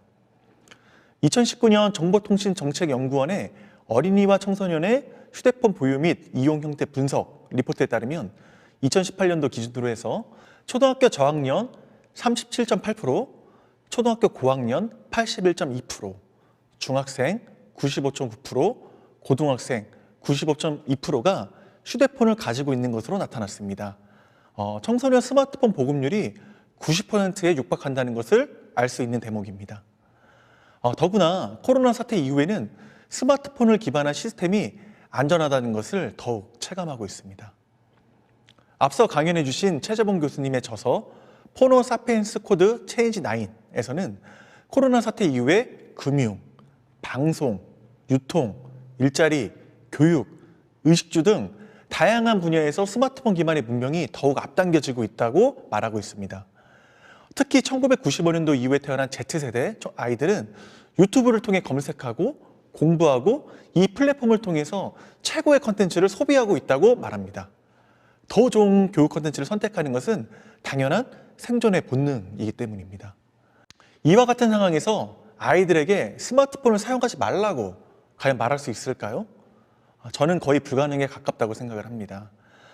앞서 연사분들 말씀처럼 사이버 폭력은 스마트 기기를 통해 익명으로 무절제하게 발생하며 빠르게 확산되고 방관자들이 침묵하는 태도는 가해자는 자신의 행동을 지지한다고 느끼고 피해 당사자는 방관자의 존재만으로 치욕감이 증폭됩니다. 스마트폰이 일상이 된 상황에서 아이들을 위협하는 사이버 폭력을 막을 수 있는 방법은 없을까요? 눈에 보이지 않는 폭력을 눈에 보이는 선행으로 바꿀 수는 없을까요? 익명성인 폭력을 실명의 선행으로 바꿀 수 있다면, 빠르게 확산되는 사이버 폭력의 특성을 그대로 좋은 일에 활용할 수 있다면, 좋은 영향을 끼치는 이야기와 선한 파장을 일으키는 소통은 어떤 것인지 가리고 살피면서 잘못된 것은 피하고 잘한 것을 배우는 등 이 세계의 새로운 소통 방식에 대해서 스스로 아이들이 습득하고 학습하기 위해서는 무엇이 필요할까요?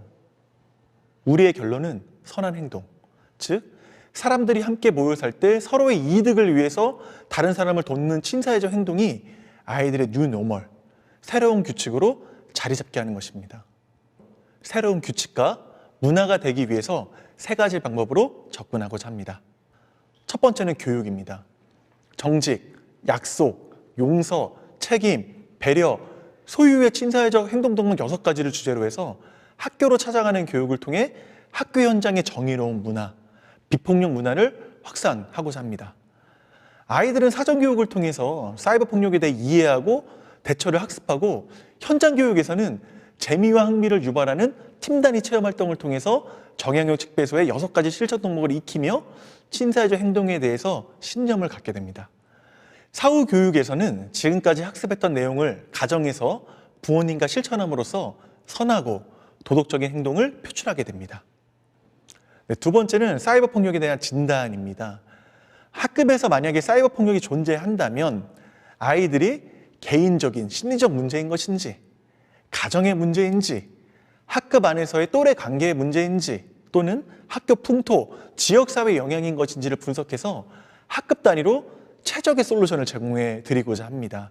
사이버 폭력 문제 해결뿐만 아니라 학교의 평화로운 풍토를 만드는 과정이라고 할 수 있습니다. 네, 세 번째는 데이터입니다. 모바일 기반 플랫폼을 통해서 아이들이 선한 행동을 기억하고 기록해 주고자 합니다. 모바일 앱에서 사이버 폭력 예방 교육을 받고 비폭력 캠페인에 참여하고 힘들어하는 친구들에게 격려 댓글을 남기는 행동을 기록하여 언제든지 자신의 행동을 꺼내볼 수 있도록 지원하고자 합니다. 이 모바일 플랫폼은 착하고 선한 행동이 결국 자신의 성공과 가족 그리고 사회 발전에 도움이 된다는 믿음을 주는 것이 핵심입니다. 푸른 코끼리 프로젝트는 이와 같은 노력과 성과를 바탕으로 해서 사이버 폭력 문제 해결을 위한 법과 정책의 제안, 지속 가능한 시스템의 구축, 더 나아가서 성공적인 사이버 폭력 예방 모델을 국제사회에 전파하는 것이 궁극적인 지향점입니다. 그 첫 걸음으로 숙명여자대학교 최동주 교수 연구팀은 거시적인 관점에서 사이버 폭력의 법과 정책, 국내외 사이버 폭력의 대응 현안 등에 대한 연구를 하셨고요. 건국대학교 박종효 교수 연구팀은 학교 현장에서 활용할 사이버 폭력 검사 도구와 모바일 플랫폼 개발 연구 등을 진행했습니다. 영상을 통해 살펴보도록 하겠습니다. 함께 보시죠. 사이버 폭력이 과거에 발생하던 폭력과는 다르게 새로운 차원으로 폭력이 변화하고 따라서 청소년들에게 발생하는 사이버 폭력 문제에 대해서 다양한 관점에서 새롭게 조명해야 될 필요가 높아졌습니다. 저희 연구소에서는 지난 5월부터 관련 분야의 전문가들을 모시고 청소년 사이버 폭력 예방을 위한 정책 및 실천적 합의에 대한 연구를 수행하였습니다. 저희 연구진이 국내외 선행 연구들을 바탕으로 다시 정립한 청소년 사이버 폭력의 정의는 다음과 같습니다. 의사소통을 목적으로 하는 다양한 전자기기를 매개로 발생하며 개인이나 집단 또는 성인으로부터 피해가 발생할 수 있으며 피해자가 원하지 않는 피해를 받았다고 인식하고 1회나 또는 반복적으로 발생할 수 있으며 이러한 피해를 주는 모든 부정적인 행위입니다. 청소년 사이버 폭력의 양상이 빠르게 변화하는 만큼 예방과 개입 정책에도 최신 경향을 반영하는 노력이 필요합니다. 빅데이터를 활용한 지표 개발이나 보급, AI 기술을 활용한 온라인상 비속어 탐지 기능 등을 우리가 사이버 폭력 예방과 진단에 기여할 수 있는 것으로 판단했습니다. 청소년 사이버 폭력을 특정해 다루고 있는 법률은 국내를 포함해서 전 세계적으로 입법화된 사례가 없습니다. 사이버 폭력의 개념이 기술과 시대의 변화에 따라서 계속 변화하는 만큼 관련법의 이러한 변화를 지속적으로 반영하고 적용하는 것이 필요하다고 여겨집니다. 현재 시행되고 있는 국내 정책 사례를 분석해 본 결과 민간 부분에서는 예방을 위한 프로젝트에 중점을 두고 있었고 ICT 관련 기업들이 유해한 매체에 대한 접근을 관리하는 방식으로 관여하고 있습니다. 사이버 폭력은 국경과 상관없이 발생하고 전파되는 특성을 갖습니다. 따라서 예방과 문제 해결에 있어서 국가 간의 협력이 필수적인 사안입니다. 세계 정부인 유엔이나 지역경제협력기구, 국제 NGO 등은 청소년 사이버 폭력의 위험을 인식하고 예방을 위한 공동 연구와 국제 캠페인을 진행해 오고 있습니다. 그러나 기구들의 활동 특성에 따라서 문제인식의 수준과 접근 방법, 그다음에 해결 방안을 각기 다르게 제시하고 있어서 청소년 사이버 폭력에 대한 개념 정의조차 아직 합의되지 않았다는 문제가 있습니다. 그렇기 때문에 향후에 국제적으로 청소년 사이버 폭력 예방에 대한 통일성 있는 전략이 수립되어야 하고 그것을 이행하기 위한 구심점 역할이 필요할 것입니다.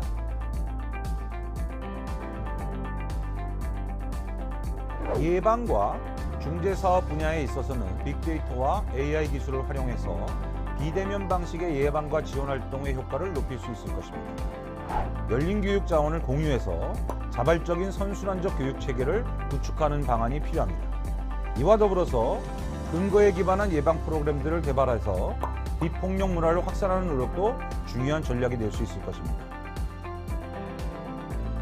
법률 개선에 있어서 특히 강조되어야 할 점은 청소년 사이버 폭력 문제 해결은 교육적인 방안이 기반이 되어야 하고 이를 법제화하는 것이 중요하다는 것입니다.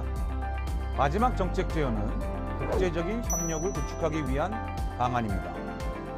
유엔이 지정한 지속가능 개발 목표나 세계 시민교육 등 국제적인 협력 목표들과의 연계를 명확히 하고 협력을 구축하기 위한 계획을 구체적으로 세우고 수행한다면 한국이 국내뿐만 아니라 국제적으로도 청소년 사이버 폭력 예방과 문제 해결에 많은 성과를 낼 수 있을 거라고 기대합니다. 감사합니다.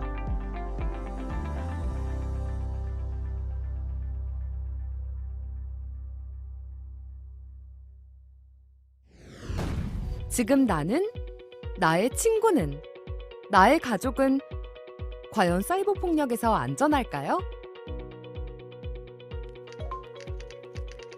장난으로 쓴 말 한마디. 알고 보면 사이버 폭력이었습니다.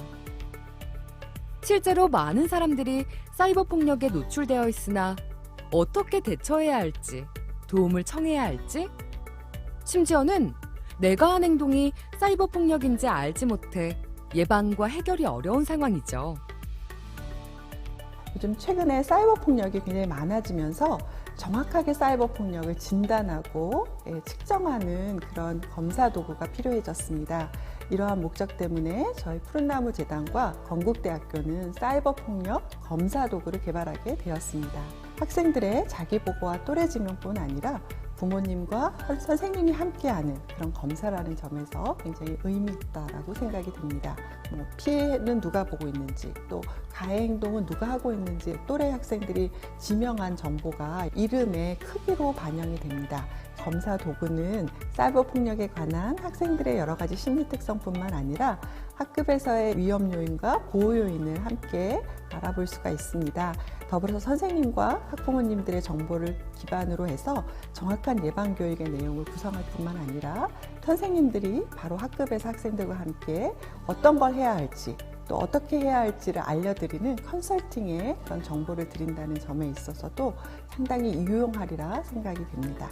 이렇게 만들어진 검사 도구는 푸른 코끼리 앱에 저장되어 사람들이 쉽게 이용하도록 했어요. 교사는 이 결과로 우리 반 학생의 사이버 폭력 위험 정도와 우리 반 전체 위험 상태를 파악할 수 있습니다.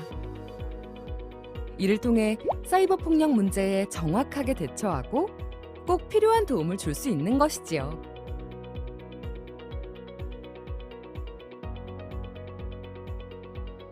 우리는 눈에 보이지 않는 폭력을 눈에 보이는 선행으로 바꿀 수 없을까 하는 의문으로 시작했어요. 사이버 폭력이 무엇인지 정확하게 알고 도움이 필요한 청소년들의 소통 창구가 되고 동아리를 만들고 직접 활동해 볼 수 있도록 푸른 코끼리 앱을 만들었어요. 이렇게 앱에서 활동한 착하고 선한 행동들을 기록하여 데이터로 저장하면 언제든지 나의 행동을 꺼내볼 수 있도록 배워보는 것이지요. 사실 그동안의 예방교육은 1회로 끝나 잊혀지는 경우가 많았는데요. 푸른 코끼리는 청소년들이 단지 한 번 배우는 것에서 그치지 않고 실천으로 이어질 수 있도록 단계별 교육을 구성하여 앱에서도 복습하고 인증할 수 있도록 했어요. 집에서 보호자와 함께 사이버 폭력에 대한 이해와 대처를 미리 학습하고 학교에서 선생님과 체험활동을 통해 실천 덕목을 익히며 친사회적 행동에 신념을 갖게 됩니다. 이후 다시 집으로 돌아가 배운 것을 정리하고 미션을 실천하며 선하고 도덕적인 행동을 해보는 것이에요. 사이버 폭력으로 누구와도 이야기할 수 없을 때 도움을 요청해보세요. 앱을 이용해 언제 어디서든 힘든 상황에 대해 전문적인 상담사와 대화할 수 있고 필요할 경우 재단에 직접 방문하여 상담받을 수 있도록 신청할 수 있답니다. 사이버 폭력, 학교 폭력 전문가를 집에서도 쉽게 만나 대화할 수 있으니 피해, 가해 혹은 방관으로 더 이상 혼자 고민하지 마세요. 혹시 부끄러워서 혹은 기회가 없어서 목소리를 내지 못했나요? 푸른 코끼리 앱을 통해 선한 문화를 만들어가요. 실제로 피해자의 상황을 체험해보거나 힘들어하는 누군가와 위로를 주고받아 보세요. 혼자서는 할 수 없던 일들이지만 한 명씩 모여서 우리가 되면 새로운 문화가 만들어지는 거잖아요. 학교 내 동아리를 만들어 보거나 교장 선생님이 먼저 움직이도록 선언하고 스스로 사이버 폭력의 위험성을 진단해 보는 등 안전한 사이버 세상을 만드는 문화를 만들어 보려고 해요. 함께 해보시겠어요? 사이버 폭력에 대처하고 예방하고 치유하는 문화를 만들기 위해 푸른 코끼리 앱이 그 시작을 도와줄 거예요. 우리 모두가 함께 목소리를 내고 참여해 서로의 사이버 정글 가디언즈가 되어보는 건 어떨까요? 말할 수 없는 고민으로 힘들다면 푸른 코끼리를 찾아주세요. 여러분들도 누군가의 푸른 코끼리가 될 수 있습니다. 청소년 사이버 폭력 예방 교육 사업 푸른 코끼리.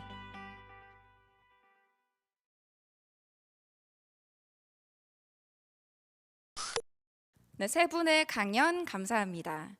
푸른나무재단은 25년간 학교 폭력 예방을 위해 많은 노력을 해왔고요. 이 25년간의 경험을 바탕으로 청소년 사이버 폭력 예방을 위한 지속적인 예방 시스템을 제안해 주셨습니다. 그중 하나가 바로 이 푸른 코끼리 모바일 앱인데요. 푸른 코끼리 모바일 앱은 학급 단위로 온 오프라인 사이버 폭력 예방 교육을 지원하고 또 폭력 상황에서 학급의 보호 요인과 위험 요인을 진단해서 합리적인 개입이 가능하도록 도와주는 역할을 하고 있습니다. 필요할 시에 사이버 폭력 전문가의 지원을 요청할 수도 있습니다. 혹시라도 사이버 폭력 피해가 발생한다면 학생, 학부모, 또 교사 모두 이 모바일 앱을 통해서 언제든지 손쉽게 도움을 요청할 수 있으니까 꼭 이 푸른 코끼리 앱 설치해 주시고요. 또 기억해 주시기 바랍니다. 여러분의 안전한 친구가 되어 드리겠습니다. 청소년 사이버 폭력 예방 푸른 코끼리 포럼, 이제 다음 연사님께서 기다리고 계신데요. 이번 연사님은 푸른 코끼리와 아주 특별한 인연을 맺고 계신 분들입니다. 푸른 코끼리 프로젝트에 참여하고 계시는 현직 고등학교, 초등학교 선생님 두 분, 바로 파주 한빛고등학교 양재은 선생님, 서울 탑동초등학교 방세영 선생님입니다. 선생님들께서는 우리 아이들의 사이버 폭력을 어떻게 생각하시는지 함께 들어보겠습니다.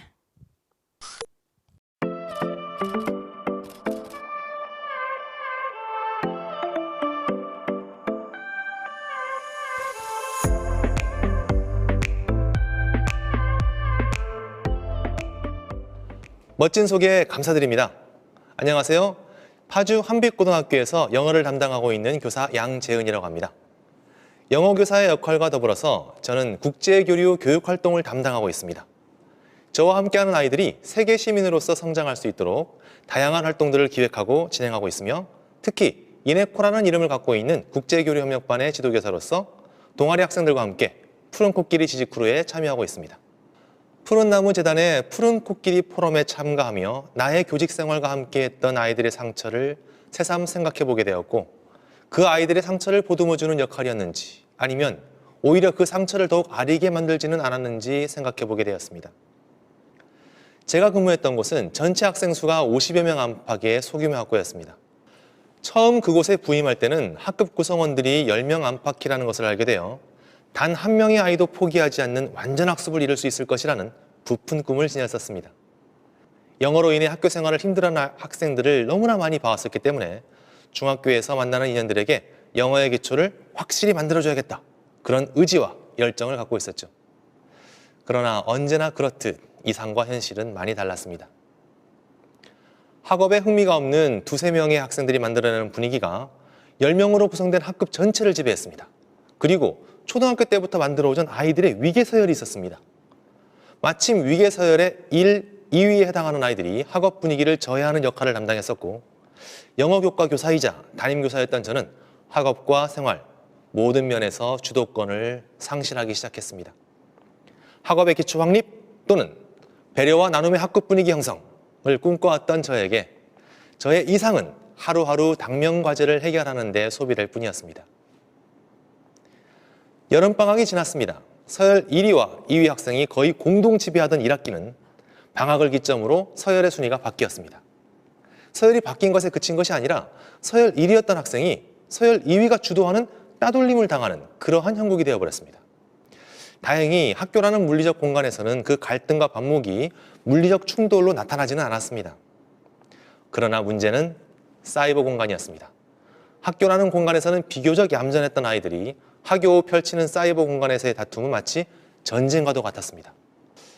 참 여러 문제가 얽혀 있었고 관계된 아이들도 너무나 많아서 해결해 보려고 손을 대면 더 악화될 뿐이었던 그러한 시간이었습니다. 교사로서 그리고 어른으로서의 역할이 무엇인가에 대한 고민이 참 많았던 시간이었습니다. 수많은 상담과 협의의 시간을 거치면서 그래도 아이들에게 해줄 수 있는 것은 따뜻한 시선 건네기, 그것밖에 없겠다. 그런 결론을 내었네요. 아이들은 혼자의 시간이 아닌 관계 속에서 안도감을 느끼곤 합니다. 그런 아이들이 관계와 관계가 부딪히면서 아픔과 아림을 안게 되는 시기 또한 청소년기라고 생각합니다. 그리고 이렇게 어른이 되어가는 시기에 주변 사람들, 특히 또래들과의 관계를 통해서 자신의 정체성을 만들어가는 아이들은 관계 안에서 발생하는 그 자존심과 자존심이 부딪히는 지점에서 학교 폭력을 접하게 된다고 생각합니다.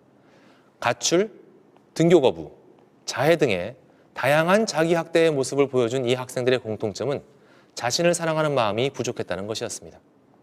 그리고 그 결핍을 메우기 위한 몸부림은 타인에 대한 공격성으로, 그런 아주 공격적인 언행으로 드러나곤 했습니다. 그리고 그 공격적 언행이 펼쳐지는 공간이 바로 카톡으로 대표되는 사이버 공간이었죠.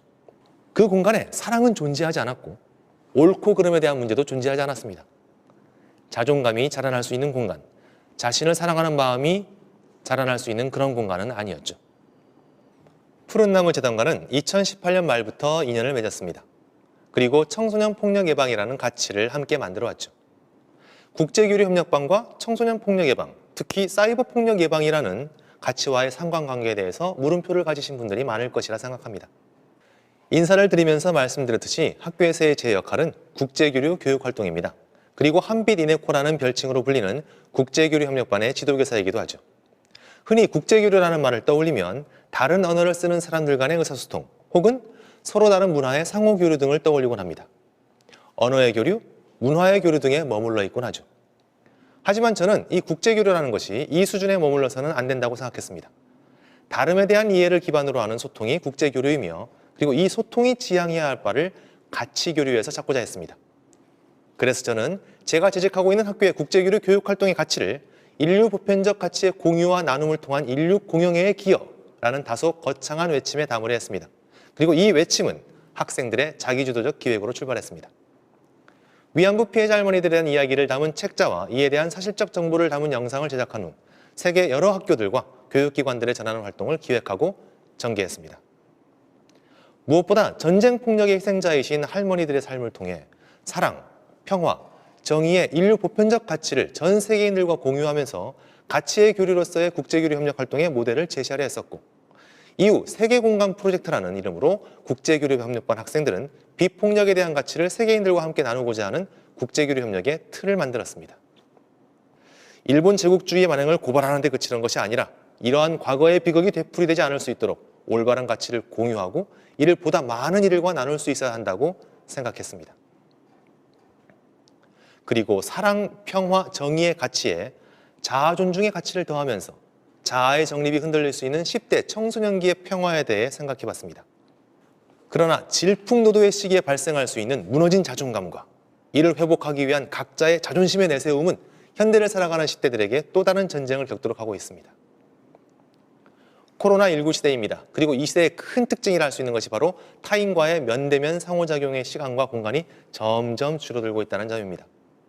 원격 수업으로 대변되는 사이버 공간은 점점 그 영역을 확장하고 있습니다.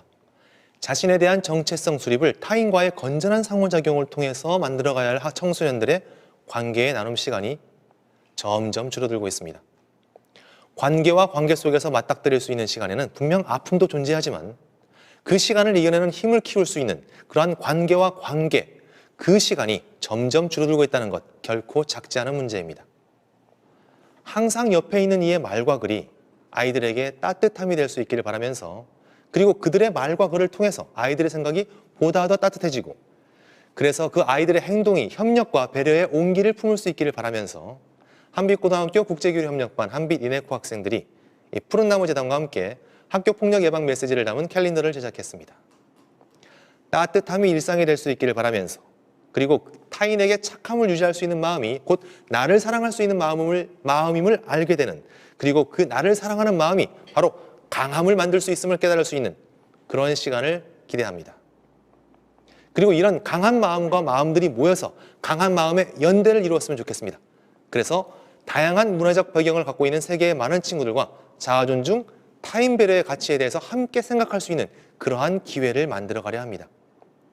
푸른 코끼리 지지크루 활동을 통해 한빛고등학교의 국제교류협력반 한빛 이네코는 폭력이 없는 세상 또는 폭력으로 얻을 수 있는 것들을 뛰어넘는 그러한 평화와 사랑 그리고 자아 존중의 청소년 폭력 예방의 가치들을 성장시키는데 한 걸음을 더하도록 하겠습니다. 아이들이 만들어가는 자아 존중의 사랑과 평화의 세상, 이 길에 저 또한 지도교사로서, 아니 이 사회의 어른의 한 사람으로서 따뜻한 시선과 손길을 더하도록 하겠습니다. 오늘 제 이야기를 들어주신 여러분의 따뜻한 마음에 감사드립니다.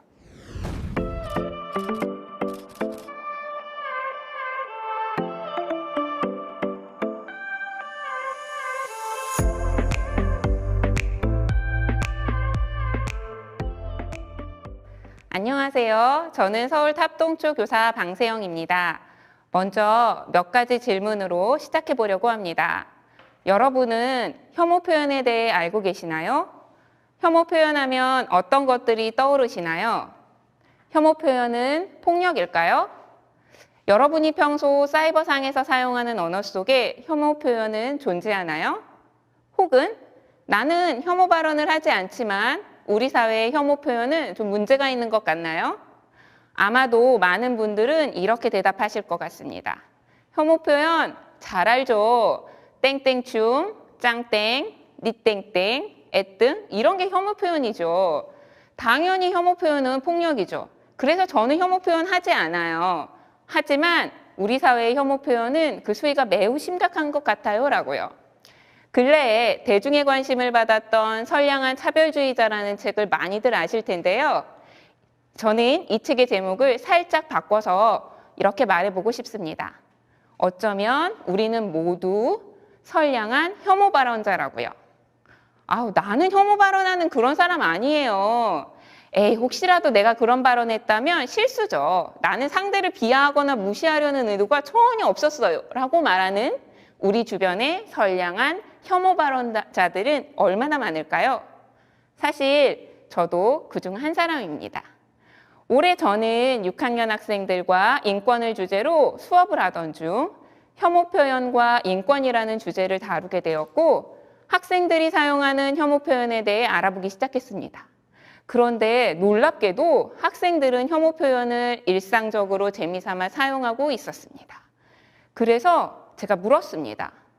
너희들 이런 혐오 표현은 어떻게 알게 되었냐고요. 학생들이 혐오 표현을 가장 많이 접하는 곳이 어디일 것 같으신가요? 집일까요?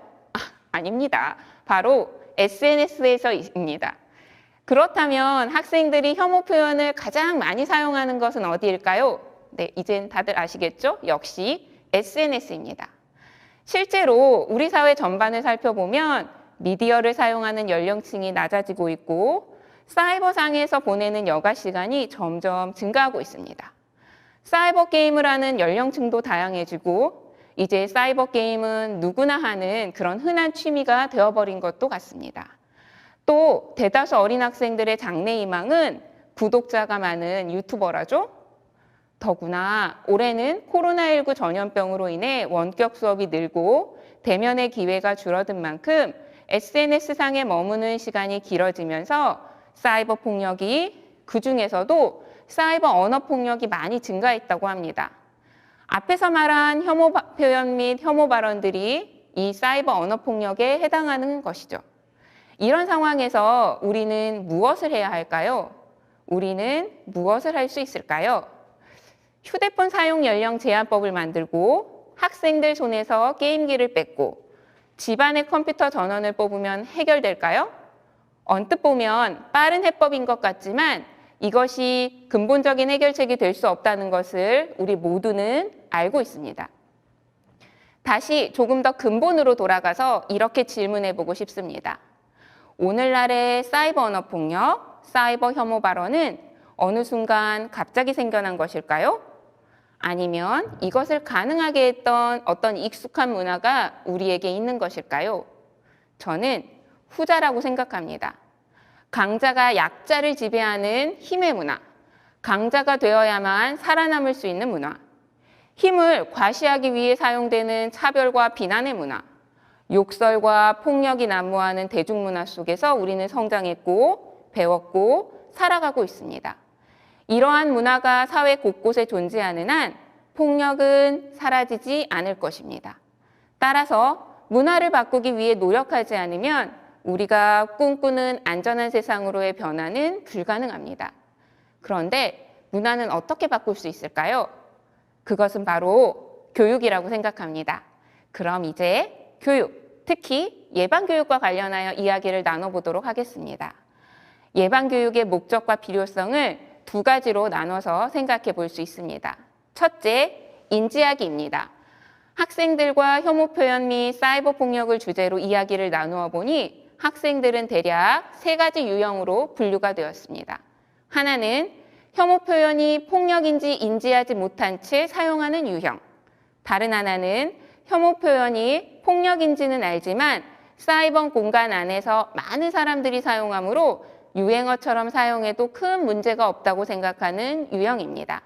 마지막 유형은 아주 소수이긴 하지만 혐오 표현은 폭력이라는 것을 정확하게 인지하며 그러므로 그런 표현을 사용하지 않는 유형입니다. 첫 번째와 두 번째 유형의 학생들에게 필요한 것은 자신의 언어를 되돌아보고 무엇이 문제인지 알아차릴 수 있는 인지하기 역량이라고 생각합니다. 다시 말해 무심코 습관적으로 내뱉는 말들을 돌아보는 것뿐만 아니라 다른 사람들이 내뱉는 말의 폭력성도 인지할 수 있는 능력입니다. 이러한 능력은 오프라인과 온라인에서 여러 관계를 맺으며 살아갈 수밖에 없는 우리에게 꼭 필요한 역량이며 교육을 통해서 길러야만 하는 역량이라고 생각합니다. 둘째, 행동하기입니다. 인지하였다면 어떻게 행동해야 하는지 알 수 있습니다만 인지가 곧바로 행동으로 연결되는 것은 아닙니다. 인지가 행동으로 연결되기 위해서는 또 다른 역량이 필요합니다. 제가 만난 학생들은 교육을 통해 자신의 언어와 행동을 되돌아보고 무엇이 문제인지는 인지했지만 익숙한 언어와 행동에서 벗어나 새로운 행동으로 옮겨가기는 쉽지 않았습니다. 과거의 익숙한 습관에서 벗어나는 것이 결코 쉬운 일이 아니라는 것을 우리 모두는 잘 알고 있습니다. 그렇다면 어떻게 인지가 지속적인 실천, 지속적인 행동으로 이어지게 할 수 있을까요? 나아가 문화도 바꿀 수 있을까요?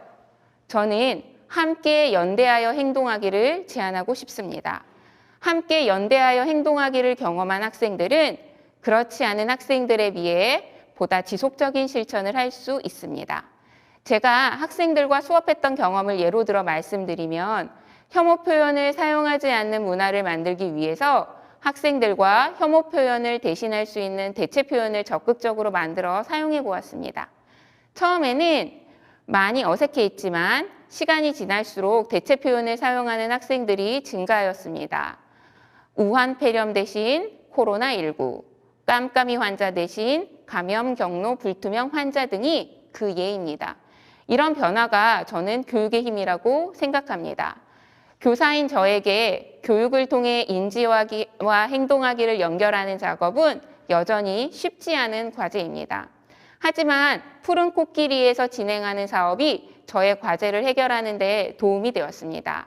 푸른 코끼리 사업은 지속 가능한 사이버 폭력 예방 시스템을 구축하여 급변하는 사이버 환경에 선제적으로 대응하고 청소년의 친사회적 역량 강화를 통해 사이버 폭력을 예방하고 근절하는 사업입니다.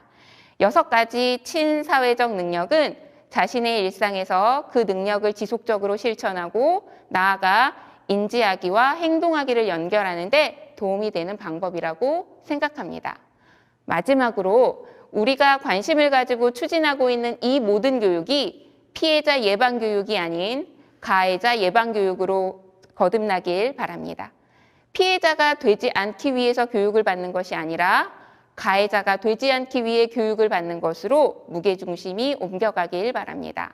푸른 코끼리 사업이 학교 현장 교사들과 협업하여 가해자 예방 교육이 함께하여 주시길, 선량한 혐오 발언자에서 벗어나 모두가 안전해지길 꿈꿔봅니다.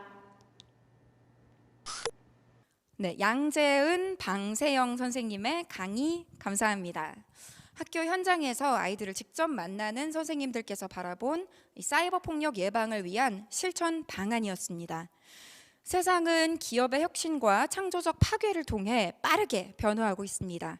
디지털 대변혁기로 불리는 요즘은 특히 스마트 기기가 삶을 편리하게 도와주는 도구 이상의 의미를 가지고 있는데요. 기조 강연을 해주셨던 최재붕 교수님께서는 그의 저서인 포노 사피엔스 코드 체인지 9에서 스마트폰이 마치 24시간 신체에 붙어 있으면서 사람의 생각과 습관 또 행동 양식을 바꿔주는 역할을 하기 때문에 인공장기라고도 표현을 하셨는데요. 그렇다면 이 스마트한 세상을 빠르게 가져오는 데 기여한 기업에서는 사이버 폭력 문제를 어떻게 바라보는지 삼성전자 사회공헌단의 윤지현, 윤치웅 이 두 분을 모시고 들어보도록 하겠습니다. 함께 보시죠.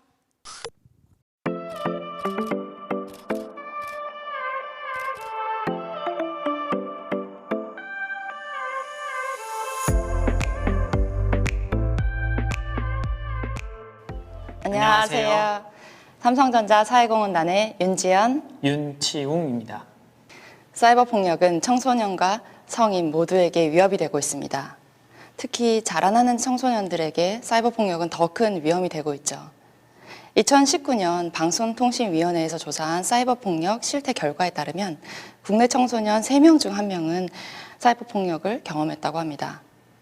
안타깝게도 가해 이유가 단순한 재미나 호기심인 경우가 47.5%나 되고 피해자 역시 자신의 경험을 쉬이 넘긴 그리고 조치하지 않은 경우가 68.6%나 된다고 합니다. 그러나 사이버 폭력의 수위가 높아지고 지속될수록 우울, 불안, 대인 기피, 자살 등 극단적인 결과로 이어지기도 합니다. 최근 잇따른 청소년 자살의 주요 원인으로 사이버 폭력이 지목되기도 하였고 몇몇 연예인, 유명인사의 자살이 인터넷 악플 등과 관련성이 있다는 점이 우리에게 사이버 폭력의 심각성을 안겨주고 있습니다. 코로나로 인한 언택트 일상은 물리적으로 행해지던 학교 폭력이 더욱 실시간으로 일어날 수 있는 위험이 되었습니다. 이렇게 사이버 폭력은 눈에 잘 보이지 않고 실시간으로 빠르게 확산된다는 점에서 변화된 우리 사회에 더 큰 상흔을 만들어내고 있습니다. 이렇듯 심각한 사이버 폭력은 모든 사회 구성원의 참여를 통해서만 극복이 가능합니다. 저희가 정부와 민간단체가 공동으로 추진하는 푸른 코끼리에 더 많은 관심을 가지게 된 이유입니다. 정부 차원에서는 법률 재개정을 통해 사이버 폭력에 대응 중에 있으며 2012년 학교폭력 예방과 대책에 관한 법률을 제정하였습니다. 국내 시민단체 또한 선풀운동, 사이버 폭력 예방 캠페인 등 다양한 활동을 해오고 있습니다. 하지만 피해자 대상 활동이거나 일회성 활동은 사회 구성원의 인식과 행동 변화를 이끌어내기가 어렵다는 공감대가 형성되었고 이제 캠페인 이상의 활동이 기대되고 있습니다. 이에 따라 정부와 시민단체는 사이버 폭력 감소를 위한 대책을 새롭게 마련하고 있지만 선도, 처벌 위주의 실효성도 여전히 의문이 남습니다. 학생들의 전반적인 인식 전환과 부모의 관심과 참여를 이끌어내야 하고 교육 전문가의 심각성 인지와 적극적인 개입이 필요합니다. 사이버 폭력에 대한 총체적 예방이 절실히 필요한 상황입니다. 이처럼 가해자 처벌과 피해자 구제 등 사후 대응을 넘어서 선제적 예방이 필요할 때에 푸른 코끼리는 예방 차원의 사이버 폭력 근절을 지향하기 때문에 그 기대가 아주 높습니다. 청소년 사이버 폭력은 우리나라만의 문제는 아닙니다.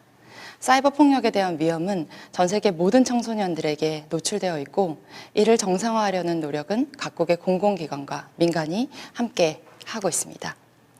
유네스코는 2016년부터 새로운 유형의 학교폭력에 대해 정의하고 이를 근절하기 위한 합의문과 학교폭력 현황 보고서를 발표했습니다. 또 유럽연합과 노르웨이, 러시아 등 31개국에서는 세이퍼 인터넷 프로그램을 함께 시행하고 있습니다. 사이버 폭력 예방센터를 설립하고 인터넷에 대한 시민 의식 고취, 교육, 헬프라인 등 청소년들이 사이버 공간을 안전하게 사용할 수 있는 서비스를 제공합니다. 저희 삼성전자 역시 어린이들에게 유해 콘텐츠가 노출될 위험을 선제적으로 우려하여 모바일 기기에 키즈양 서비스를 제공하고 여러 국가에서 다양한 교육 프로그램을 운영하고 있습니다. 이렇게 삼성전자는 전 세계적으로 청소년들을 지키기 위한 예방활동을 지속적으로 확장해 나갈 계획입니다. 삼성전자는 2014년부터 어린이들의 안전한 인터넷 사용을 위해 제공하였던 삼성 키즈모드 애플리케이션의 접근성과 사용성을 개선하여 2019년 삼성 키즈홈으로 새롭게 출시하였습니다. 청소년이 쉽게 노출될 수 있는 IT 기기를 통한 사이버 폭력을 최소화하고자 이탈리아, 영국, 스페인, 폴란드, 터키 등 현지 법인에서도 다양한 활동을 전개하고 있습니다. 특히 터키 법인에서는 10대들을 대상으로 2018년 돈비 사이버 분리라는 사이버 폭력 금지 교육을 진행했습니다.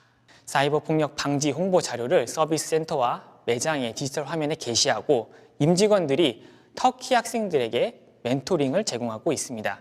또한 정부, 대학 및 1,400여 중고등학교와 협력하여 오프라인 교육을 제공하고 다양한 온라인 캠페인을 실시하였고 사이버 폭력 인식 제고를 위해 310여 명의 임직원이 함께 참여하였습니다. 이러한 노력에 힘입어 2018년 2월 MIXX 어워즈에서 금상, 4월 소셜미디어 어워즈에서 금상을 수상하였고 터키 베스트 사회적 책임 캠페인상을 수상하게 되었습니다. 삼성전자의 사이버 폭력 예방을 위한 해외 법인 활동은 지금도 계속되고 있습니다. 삼성은 함께해봐요 미래로 Enabling People이라는 CSR 비전하에 세계 곳곳에서 청소년들을 위한 다양한 사회공헌 프로그램을 운영하고 있습니다. 1938년 총 직원 36명의 작은 회사에서 시작한 삼성이 지금 세계 기술 선도 기업으로 성장하기까지 그 중심에는 늘 사람이 있었습니다.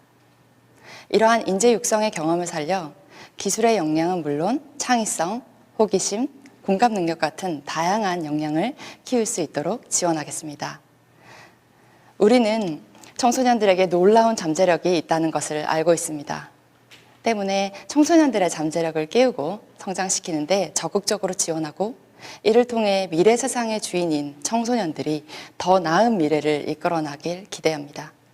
국내 기업 최초로 사회공헌 조직을 1995년에 만들었던 것처럼 더불어 살아가는 사회 구성원으로서 혁신을 일으키고 사회적 난제에 대해서 앞장서서 기여하고자 합니다. 푸른 코끼리는 IT라는 삼성전자의 사업 특성과 연계하여 사회적 책임을 이행할 수 있는 아주 특별한 프로그램입니다.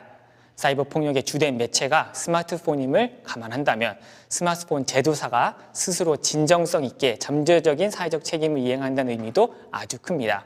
학급 친구들 사이에서 집단 괴롭힘을 당하는 이런 친구들 또한 삼성전자가 추구하는 함께 나아가는 미래의 주역들입니다.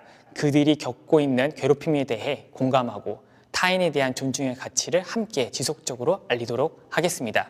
삼성전자는 그동안 많은 위기와 어려움 속에서도 사람의 가치를 제일로 여기고 함께하는 것을 소중하게 생각하며 극복해 왔습니다. 푸른 코끼리 사업이 지향하는 국내와 해외 모든 학생들의 안전한 디지털 환경 구축을 위해 저희 삼성전자 역시 향후 10년간의 여정을 든든하게 지원하겠습니다. 감사합니다. 네, 향후 10년간의 여정을 든든하게 지원하겠다는 마지막 멘트가 정말 든든하게 느껴지는 강연이었습니다. 두 분 연사님 감사합니다. 네, 1, 2부에 걸친 청소년 사이버 폭력 예방 푸른 코끼리 포럼이 마지막을 향해서 달려가고 있는데요. 이번에는 앞선 강연에 관해 궁금한 점을 더 자세히 풀어보는 푸른 코끼리 온택트 대담 시간입니다. 이 대담의 진행은 푸른나무재단 상담사업을 총괄하는 이선영 팀장님께서 맡아주실 예정입니다. 이선영 팀장님께 마이크를 넘겨드리겠습니다.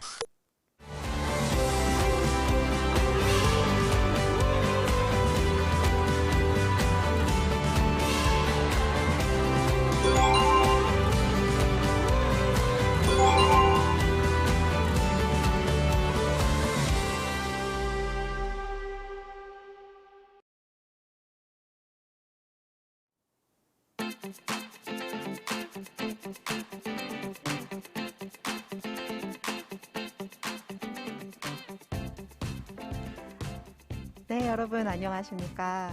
청소년 사이버 폭력 예방을 위한 포럼에 오신 것을 대단히 환영합니다. 지금 이 시간은 푸른 코끼리 온택트 대담 시간인데요. 저는 오늘 사회를 맡게 된 푸른나무 재단의 팀장 이선영입니다. 저희가 코로나가 조금 격상이 된 단계로 모두 마스크를 쓰고 있는 점에 대해서 시청자 여러분의 깊은 이해를 부탁드리겠습니다. 먼저 이 자리에는 이 포럼의 대담을 빛내주실 네 분의 연사님과 함께하고 있는데요. 연사님에 대한 소개를 드리겠습니다. 먼저 제 옆에 가장 가까이 앉아 계시는 양재은 선생님부터 본인에 대한 소개와 또 오늘 포럼에서 강연하셨던 내용에 대해 가장 핵심이 되는 포인트 내용을 같이 시청자 여러분들께 소개를 좀 부탁드릴게요. 네, 여러분 안녕하십니까? 경기도 파주에 위치해 있는 한빛고등학교에서 근무하고 있는 교사 양재은이라고 합니다. 제가 맡고 있는 과목은 영어 과목이고요. 학교에서 맡은 역할 중에 하나가 국제교류 교육 협력 활동입니다. 그리고 저는 그 국제교류 협력 교육 활동의 일환으로 국제교류 협력반이라는 동아리의 지도교사를 맡고 있는데요. 이 학생들과 함께 이 세계의 그 많은 또래 친구들과 함께 사랑, 평화, 정의 이런 인류 보편적 가치를 서로 만들어 나가고 나누는 그런 활동을 전개할 수 있도록 함께하고 있습니다.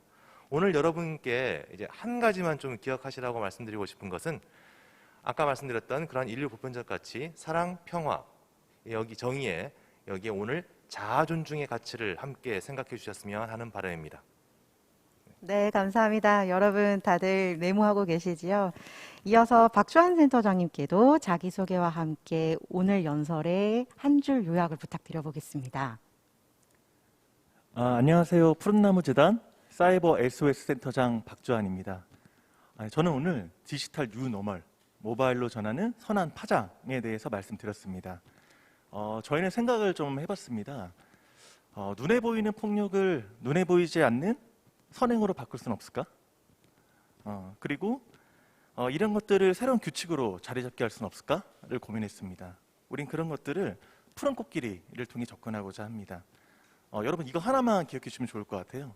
플레이스토어에서 푸른 코끼리 앱을 검색해 주시기 바랍니다. 네, 감사합니다. 네, 감사합니다. 여러분 다 들으셨죠? 플레이스토어에서 지금 푸른 코끼리 검색하셔서 많이 다운로드 부탁드리겠습니다. 이어서 이번에는 이 스튜디오에 자리하신 아리따운 여교수님 소개의 차례입니다. 박종윤 교수님 소개와 함께 오늘 강연의 한 줄 요약을 함께 부탁드리겠습니다. 네, 안녕하세요. 건국대학교 사범대학 박종효 교수입니다. 저는 대학에서 우리 예비교사들을 위해서 학교폭력의 예방과 학생의 이해라는 필수 교과목을 가르치고 있고요. 교육 심리라든지 이런 학생들을 잘 이해할 수 있도록 우리 선생님들이 되실 분들을 가르치고 있습니다. 저는 이번에 푸른나무 재단과 함께 우리 건국대학 연구팀에서 사이버 폭력 검사 도구를 개발했는데요. 우리가 개발한 검사 도구는 우리 학급에서 우리 학생들이 사이버 폭력과 관련해서 어떤 위험 요소가 있는지 또 어떤 보호 요소가 있는지를 찾는 데 도움을 드리는 그런 도구라는 점 꼭 확인해 주시기 바랍니다. 네, 감사합니다. 마지막으로 저의 자랑스러운 모교의 은사님이시기도 하신데요. 최동주 교수님 자기소개와 함께 오늘 포럼의 핵심 요약 부탁드릴게요. 안녕하십니까. 저는 숙명여대 글로벌서비스학부에서 국제개발 협력과 유엔의 기능과 역할 그리고 역사에 대해서 강의를 하고 있는 최동주 교수입니다.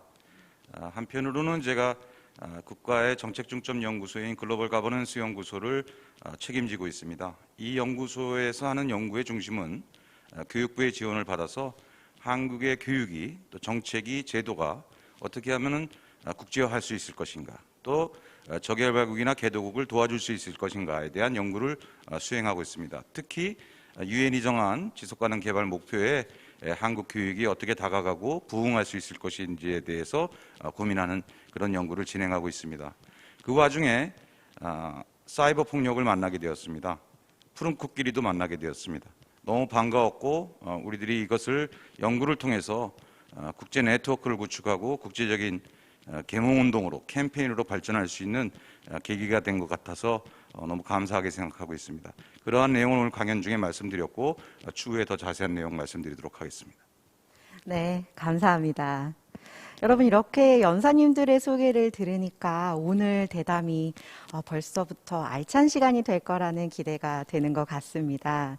오늘 이 대담은 여러분들께서 사전 이벤트에 설문을 응시해 주신 내용과 실시간 유튜브 댓글에 달아주신 답변들에 대해 연사님들께 질문을 드리는 방식으로 진행이 될 예정입니다.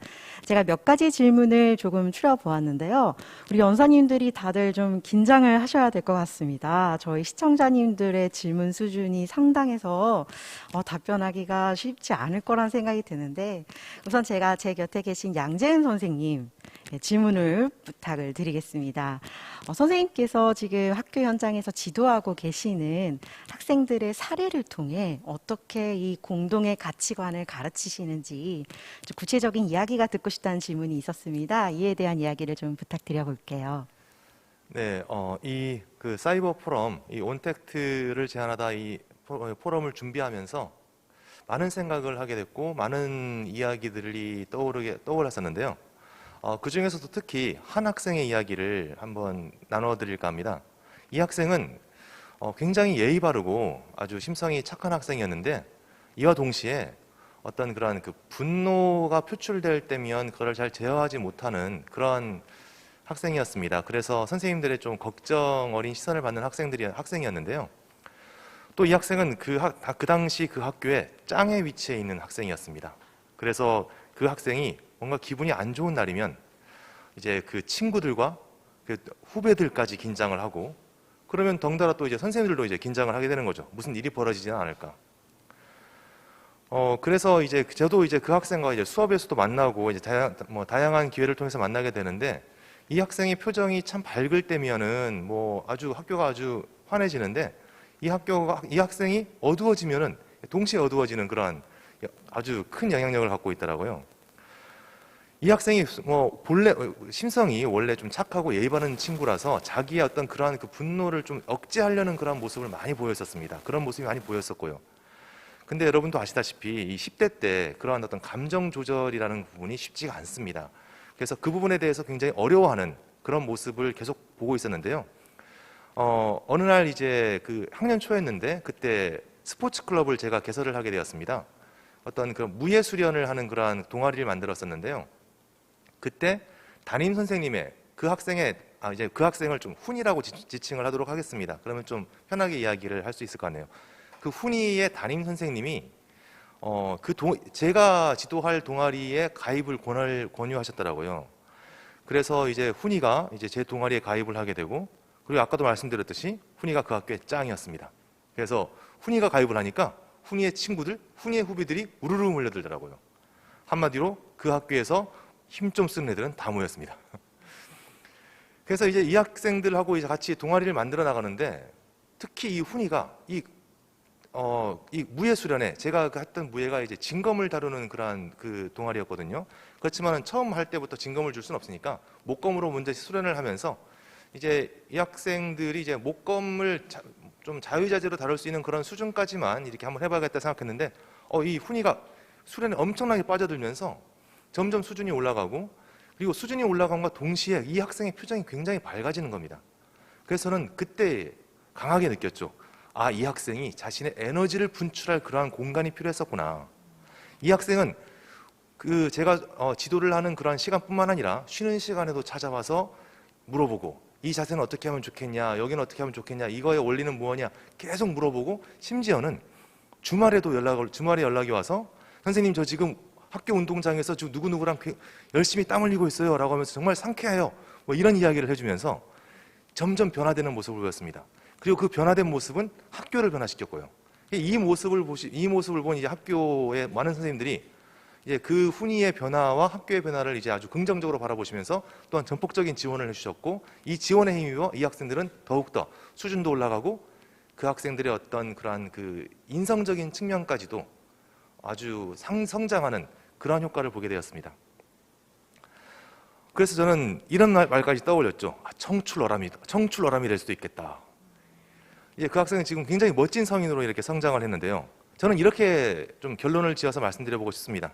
아까도 말씀드렸듯이 모든 학생들, 특히 10대 학생들은 그들의 에너지를 분출할 수 있는 그런 공간이 필요하고, 그들의 열정을 만들어낼 수 있는 그런 마당이 필요합니다. 그래서 우리 어른들이 해줄 수 있는 것이 그 학생들에게 열정을 키워내고 그들의 에너지를 분출할 수 있는 그러한 공간과 마당을 만들어내야 될 필요가 있다. 이것이 단지 학교에서의 어떤 그런 교과에만 국한될 것이 아니라 여러 가지 방면에서 그들이 필요한 마당과 공간을 한번 살펴봐야 되겠다. 그런 생각을 하면서 이 포럼을 준비하고 그런 생각들을 한번 해보게 되었습니다. 답변이 되었는지 모르겠습니다. 네. 아마 그 훈이라는 친구가 지금 이 영상을 통해 선생님을 보고 있다면 얼마나 참 자랑스럽게 자신의 이야기를 들을까 이런 생각이 들었고요. 또 우리 선생님 같은 스승이 우리 사회에 더 많아졌으면 좋겠다는 생각이 들기도 했습니다. 감사합니다. 네, 이어서 또 질문을 제가 준비를 했는데요. 이번에는 박주환 센터장님께 드리게 되는 질문입니다. 박주환 센터장님, 강연에서 사이버 폭력 예방을 위해 청소년의 친사회적 행동이 중요하다라고 강조를 해주셨는데요. 이 부분에 대해서 조금 더 구체적인 설명을 해달라는 요구가 있었습니다. 이에 대한 설명을 좀 부탁드려 볼까요? 네, 이것의 핵심은 눈에 보이지 않는 사이버 폭력을 눈에 보이는 선행으로 바꾸는 과정이라고 얘기할 수 있을 것 같습니다. 앞서 말씀드렸듯이 청소년의 스마트폰 보급률은 90%에 육박합니다.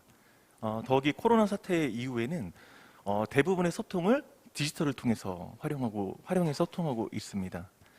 그러고 있는데 이런 상황에서 청소년들에게 스마트폰을 사용하지 말라고 과연 말할 수가 있을까요? 저는 거의 불가능에 가깝다고 생각을 합니다.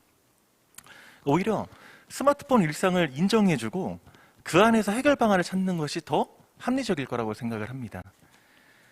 네, 푸른 코끼리의 결론은 서로를 돕는 친사회적 행동이 학급의 새로운 규칙과 문화로 자리 잡게 하는 것입니다. 저희는 이것을 푸른 코끼리 앱을 통해서 접근하고자 합니다.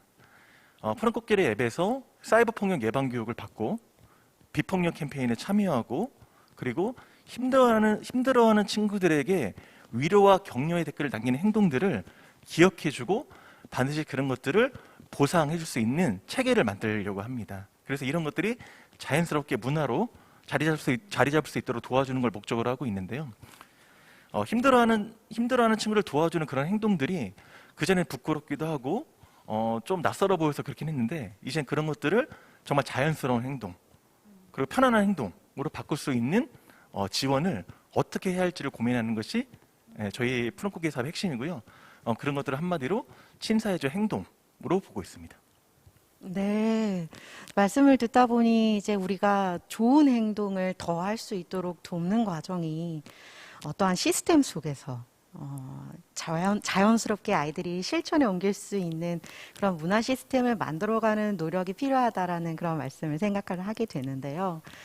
이야기를 듣다 보니 저희의 다음 질문이랑도 좀 연결이 되는 것 같습니다. 바로 박종효 교수님께서 개발 연구하신 학급 내의 사이버 폭력을 예방할 뿐 아니라 진단할 수 있는 검사 도구를 개발하고 계시다고 이야기를 해주셨는데요. 이 검사 도구를 개발하시게 되신 어떤 배경과 또 이것이 학급에서 어떻게 좀 활용이 되었으면 하시는지에 대한 교수님의 의견을 조금 더 듣고 싶다는 질문이 있었습니다. 교수님, 이에 대한 답변 좀 부탁드릴까요?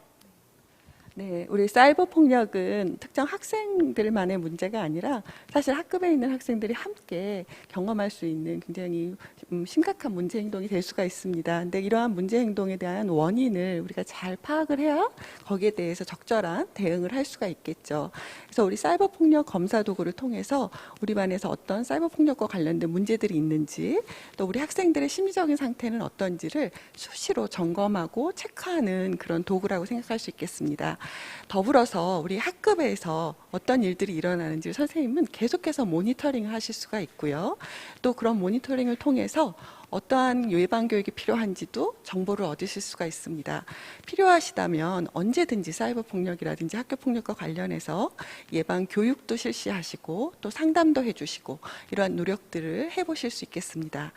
또 선생님들이 하시다 보면 다루기 어려운 문제들도 있고요. 심각한 수준도 있습니다. 우리 그럴 때는 이렇게 푸른나무 재단과 같이 전문적으로 오랫동안 학교 폭력과 이런 사이버 폭력을 잘 지원해 주시고 계시는 전문기관에 요청하시는 것도 굉장히 중요하겠습니다. 학교 수준에서 우리가 활용할 수 있는 사이버 폭력 진단 검사 도구 곧 푸른 코끼리 앱에 탑재될 예정인데요. 우리 일선에 있는 학교에서 또 선생님들이 많이 사랑해 주시고 많이 활용해 주셨으면 좋겠습니다. 네, 교수님. 사실은 이렇게 학급 현장에서 바로 활용될 수 있는 검사 도구의 개발, 듣기만 해도 정말 혁신적으로 느껴지는데요. 이쯤에서 양재은 선생님께 좀 돌발 질문을 드려야 할 것 같습니다. 네, 선생님. 이 앱이 그리고 이러한 검사 도구가 정말 학교 현장에 소개가 된다면 학교의 반응이 좀 어떨 거라고 예상하시는지 좀 궁금해요. 네. 돌발 질문에 돌발적인 그런 답변을 한번 해보면요. 네. 그 미래의 성장을 위해서는 현재 진단이 필요하다고 생각합니다. 그래서 학교 현장에서는 사실 그 현재 진단을 위한 다양한 검사 도구들을 활용하고 있고요. 그래서 특히 진로 부분 또 학교 폭력 부분에 있어서 많은 검사 도구들이 지금 활용되고 있는데 그거는 어떻게 보면 지금 오프라인에서의 그러한 이야기들이었죠. 하지만 이제 지금 이 시대를 살아가고 있는 이 청소년들은 온라인과 오프라인 두 개의 세상을 살고 있거든요. 그렇기 때문에 온라인 상에서의 어떤 그런 검사 도구도 학교 현장에 도입이 된다면 그런 이 학생들의 어떤 미래 성장을 위해서 아주 훌륭한 현재적 진단이 될 것이라 생각합니다. 네, 선생님 감사합니다. 어떻게 보면은 이 푸른 코끼리 모바일 앱을 통해서 모든 학교 현장에 계신 선생님들이 우리 반의 사이버 폭력의 수준을 진단할 수 있고 또 어떠한 예방을 할 수 있는지 마련이 될 뿐 아니라 전문기관에 언제 도움을 얻어야 하는지 정보를 알 수 있는 그런 연구를 해주고 계시다라는 생각이 들어서 하루빨리 이게 학교 현장에 보급이 되는 날이 왔으면 좋겠다는 생각이 저절로 들었습니다. 네, 마지막으로 제가 가장 어려운 질문을 하나 꼽아보았는데요.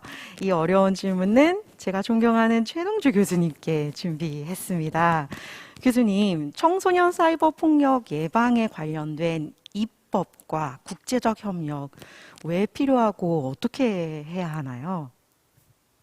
저희 연구진이 연구에 착수를 하면서 첫 번째 미팅에서 난관에 봉착을 했습니다. 그것이 무엇인가 하면은 굉장히 많은 다양한 민족들이 융합되어 사는 유럽의 선진국, 또 최근에는 여러 이민 문제로 문화적 다양성에 대한 인식이 높아지고 있는 그 지역에서 이 사이버 폭력과 관련된 입법 내용이 거의 전무하다라는 것을 발견하게 되었고, 두 번째로는 그렇다 하면은 세계 정부 차원에서 유엔 산하의 국제 기구들이 이와 관련된 여러 규범과 제도를 확립하고 있겠구나라고 다시 물색을 하고 연구를 하고 분석을 해봤는데 각기 다른 정의 하에서 각기 다른 정책적 방향을 모색하고 있어서 사실 조금 쇼킹했습니다. 그래서 저희들이 과연 그러면 이 사이버 폭력을 방지하기 위한 입법이 어느 수준에서 이루어져야 되는가, 또 누가 주도해야 되는 것에 고민하기보다는 과연 이 입법안들이, 제도와 규범들이 어떤 가치에 기반해서 성립되어야 하는가에 대해서도 좀 더 초점을 맞추게 되었고, 따라서 일반 형법에서 다루는 폭력에 대한 징벌적 요소보다는 사전 방지와 가치관의 변화를 모색하는 교육과 관련된 규범과 제도를 강화하는 쪽이 오히려 훨씬 더 빠를 것이다라는 판단을 내리게 되었습니다. 그래서 여러분이 잘 아시겠지만 인도라는 거대한 나라가 영국으로부터 독립을 할 때 전혀 폭력을 쓰지 않고 독립을 했습니다. 그것이 가능했던 것은 시민사회가 가지고 있는 비폭력에 대한 방관자를 두지 않았다는 겁니다.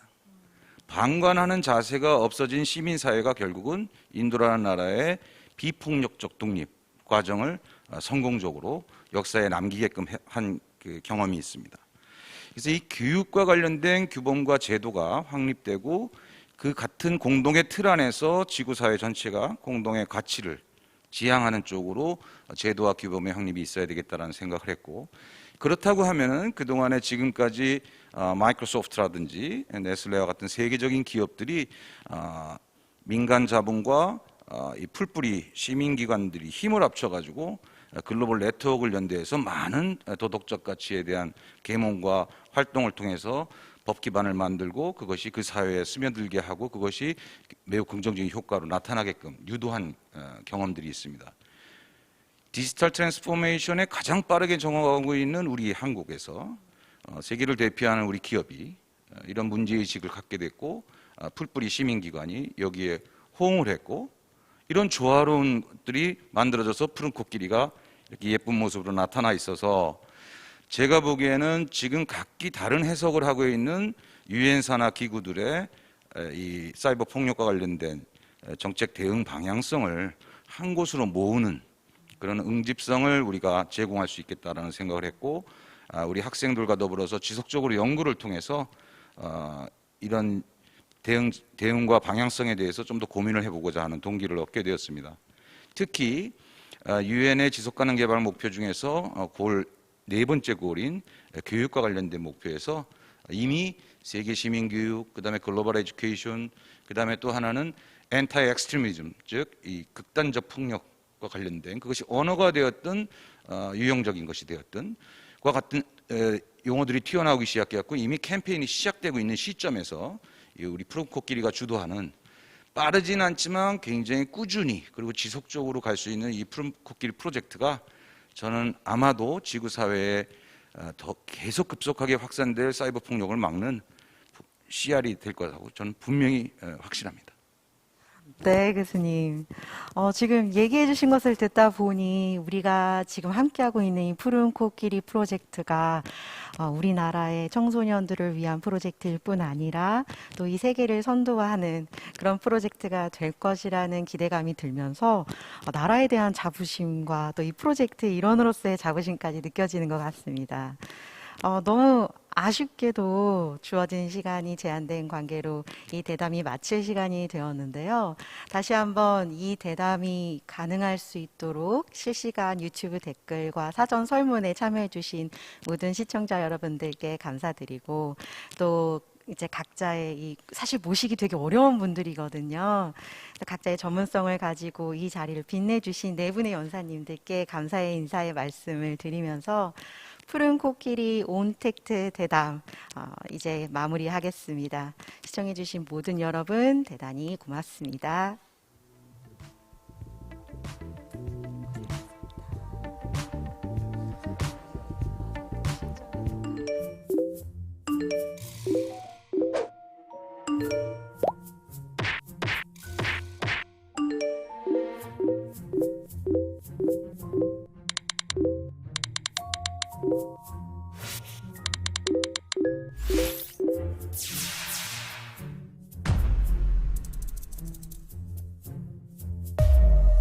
최근 사이버 폭력이라는 신종 바이러스에 감염돼 사이버 정글에 빠진 코끼리들이 늘어나고 있어 문제가 되고 있습니다. 실제로 얼마 전 코끼리 6마리가 신종 바이러스에 빠져 많은 이들이 걱정하고 있습니다. 저런, 아이고, 휴. 어쩌지? 도와줘야 하는데 우리만의 힘으로 해결할 수 없어. 그럼 어떡하지? 내 이름은 푸코. 사이버 폭력으로 힘들어하는 친구들을 구하고 안전한 사이버 세상을 만들기 위해 노력하는 사이버 정글의 가디언이죠. 본 사건은 우리도 모르는 사이에 아이들에게 퍼져 있어 학교나 한 명의 외부 전문가로는 해결할 수 없습니다. 사이버 정글 속 바이러스는 살아있는 생물입니다. 이 바이러스는 쉽게 전파돼 누구나 감염될 수 있습니다. 아이들이 사이버라는 새로운 정글에서 살아남기 위해서는 우리 모두 오랜 시간 힘을 합쳐 친사회적 역량이라는 능력을 키워야 합니다. 친사회적 역량이란 친구들끼리 서로 돕는 능력입니다. 사실을 있는 그대로 말하는 정직, 먼저 한 약속을 지키는 약속, 잘못을 이해해주는 용서, 주어진 일을 꼭 하는 책임, 남을 먼저 돕는 배려, 나의 것과 남의 것을 명확히 구분하는 소유의 6가지 행동 능력입니다. 푸른 코끼리 사이버 폭력 예방 교육을 통해 이 능력을 가지게 되면 학교 폭력의 또 다른 위험, 사이버 폭력을 반드시 잡을 수 있습니다.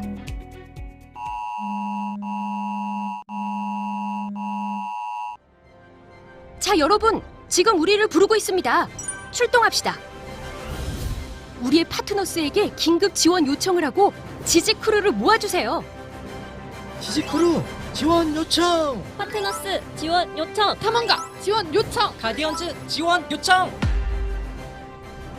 푸른 코끼리 렛츠 기! 출동!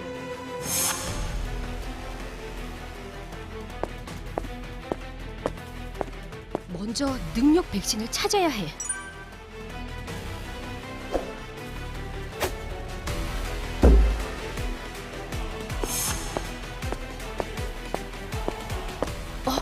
찾았다.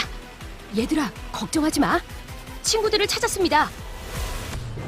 너희가 사이버 폭력을 이겨낼 수 있도록 우리가 능력을 키워줄게. 푸른 코끼리는 청소년 사이버 폭력을 예방하고 안전한 사이버 세상 만들기에 앞장서겠습니다. 사이버 폭력은 우리 모두가 함께해야 해결할 수 있습니다.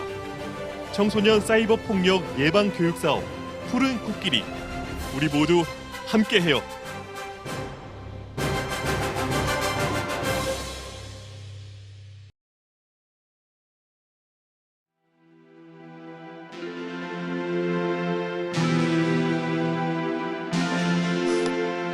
와, 열띤 대담을 해주신 5분 정말 감사합니다.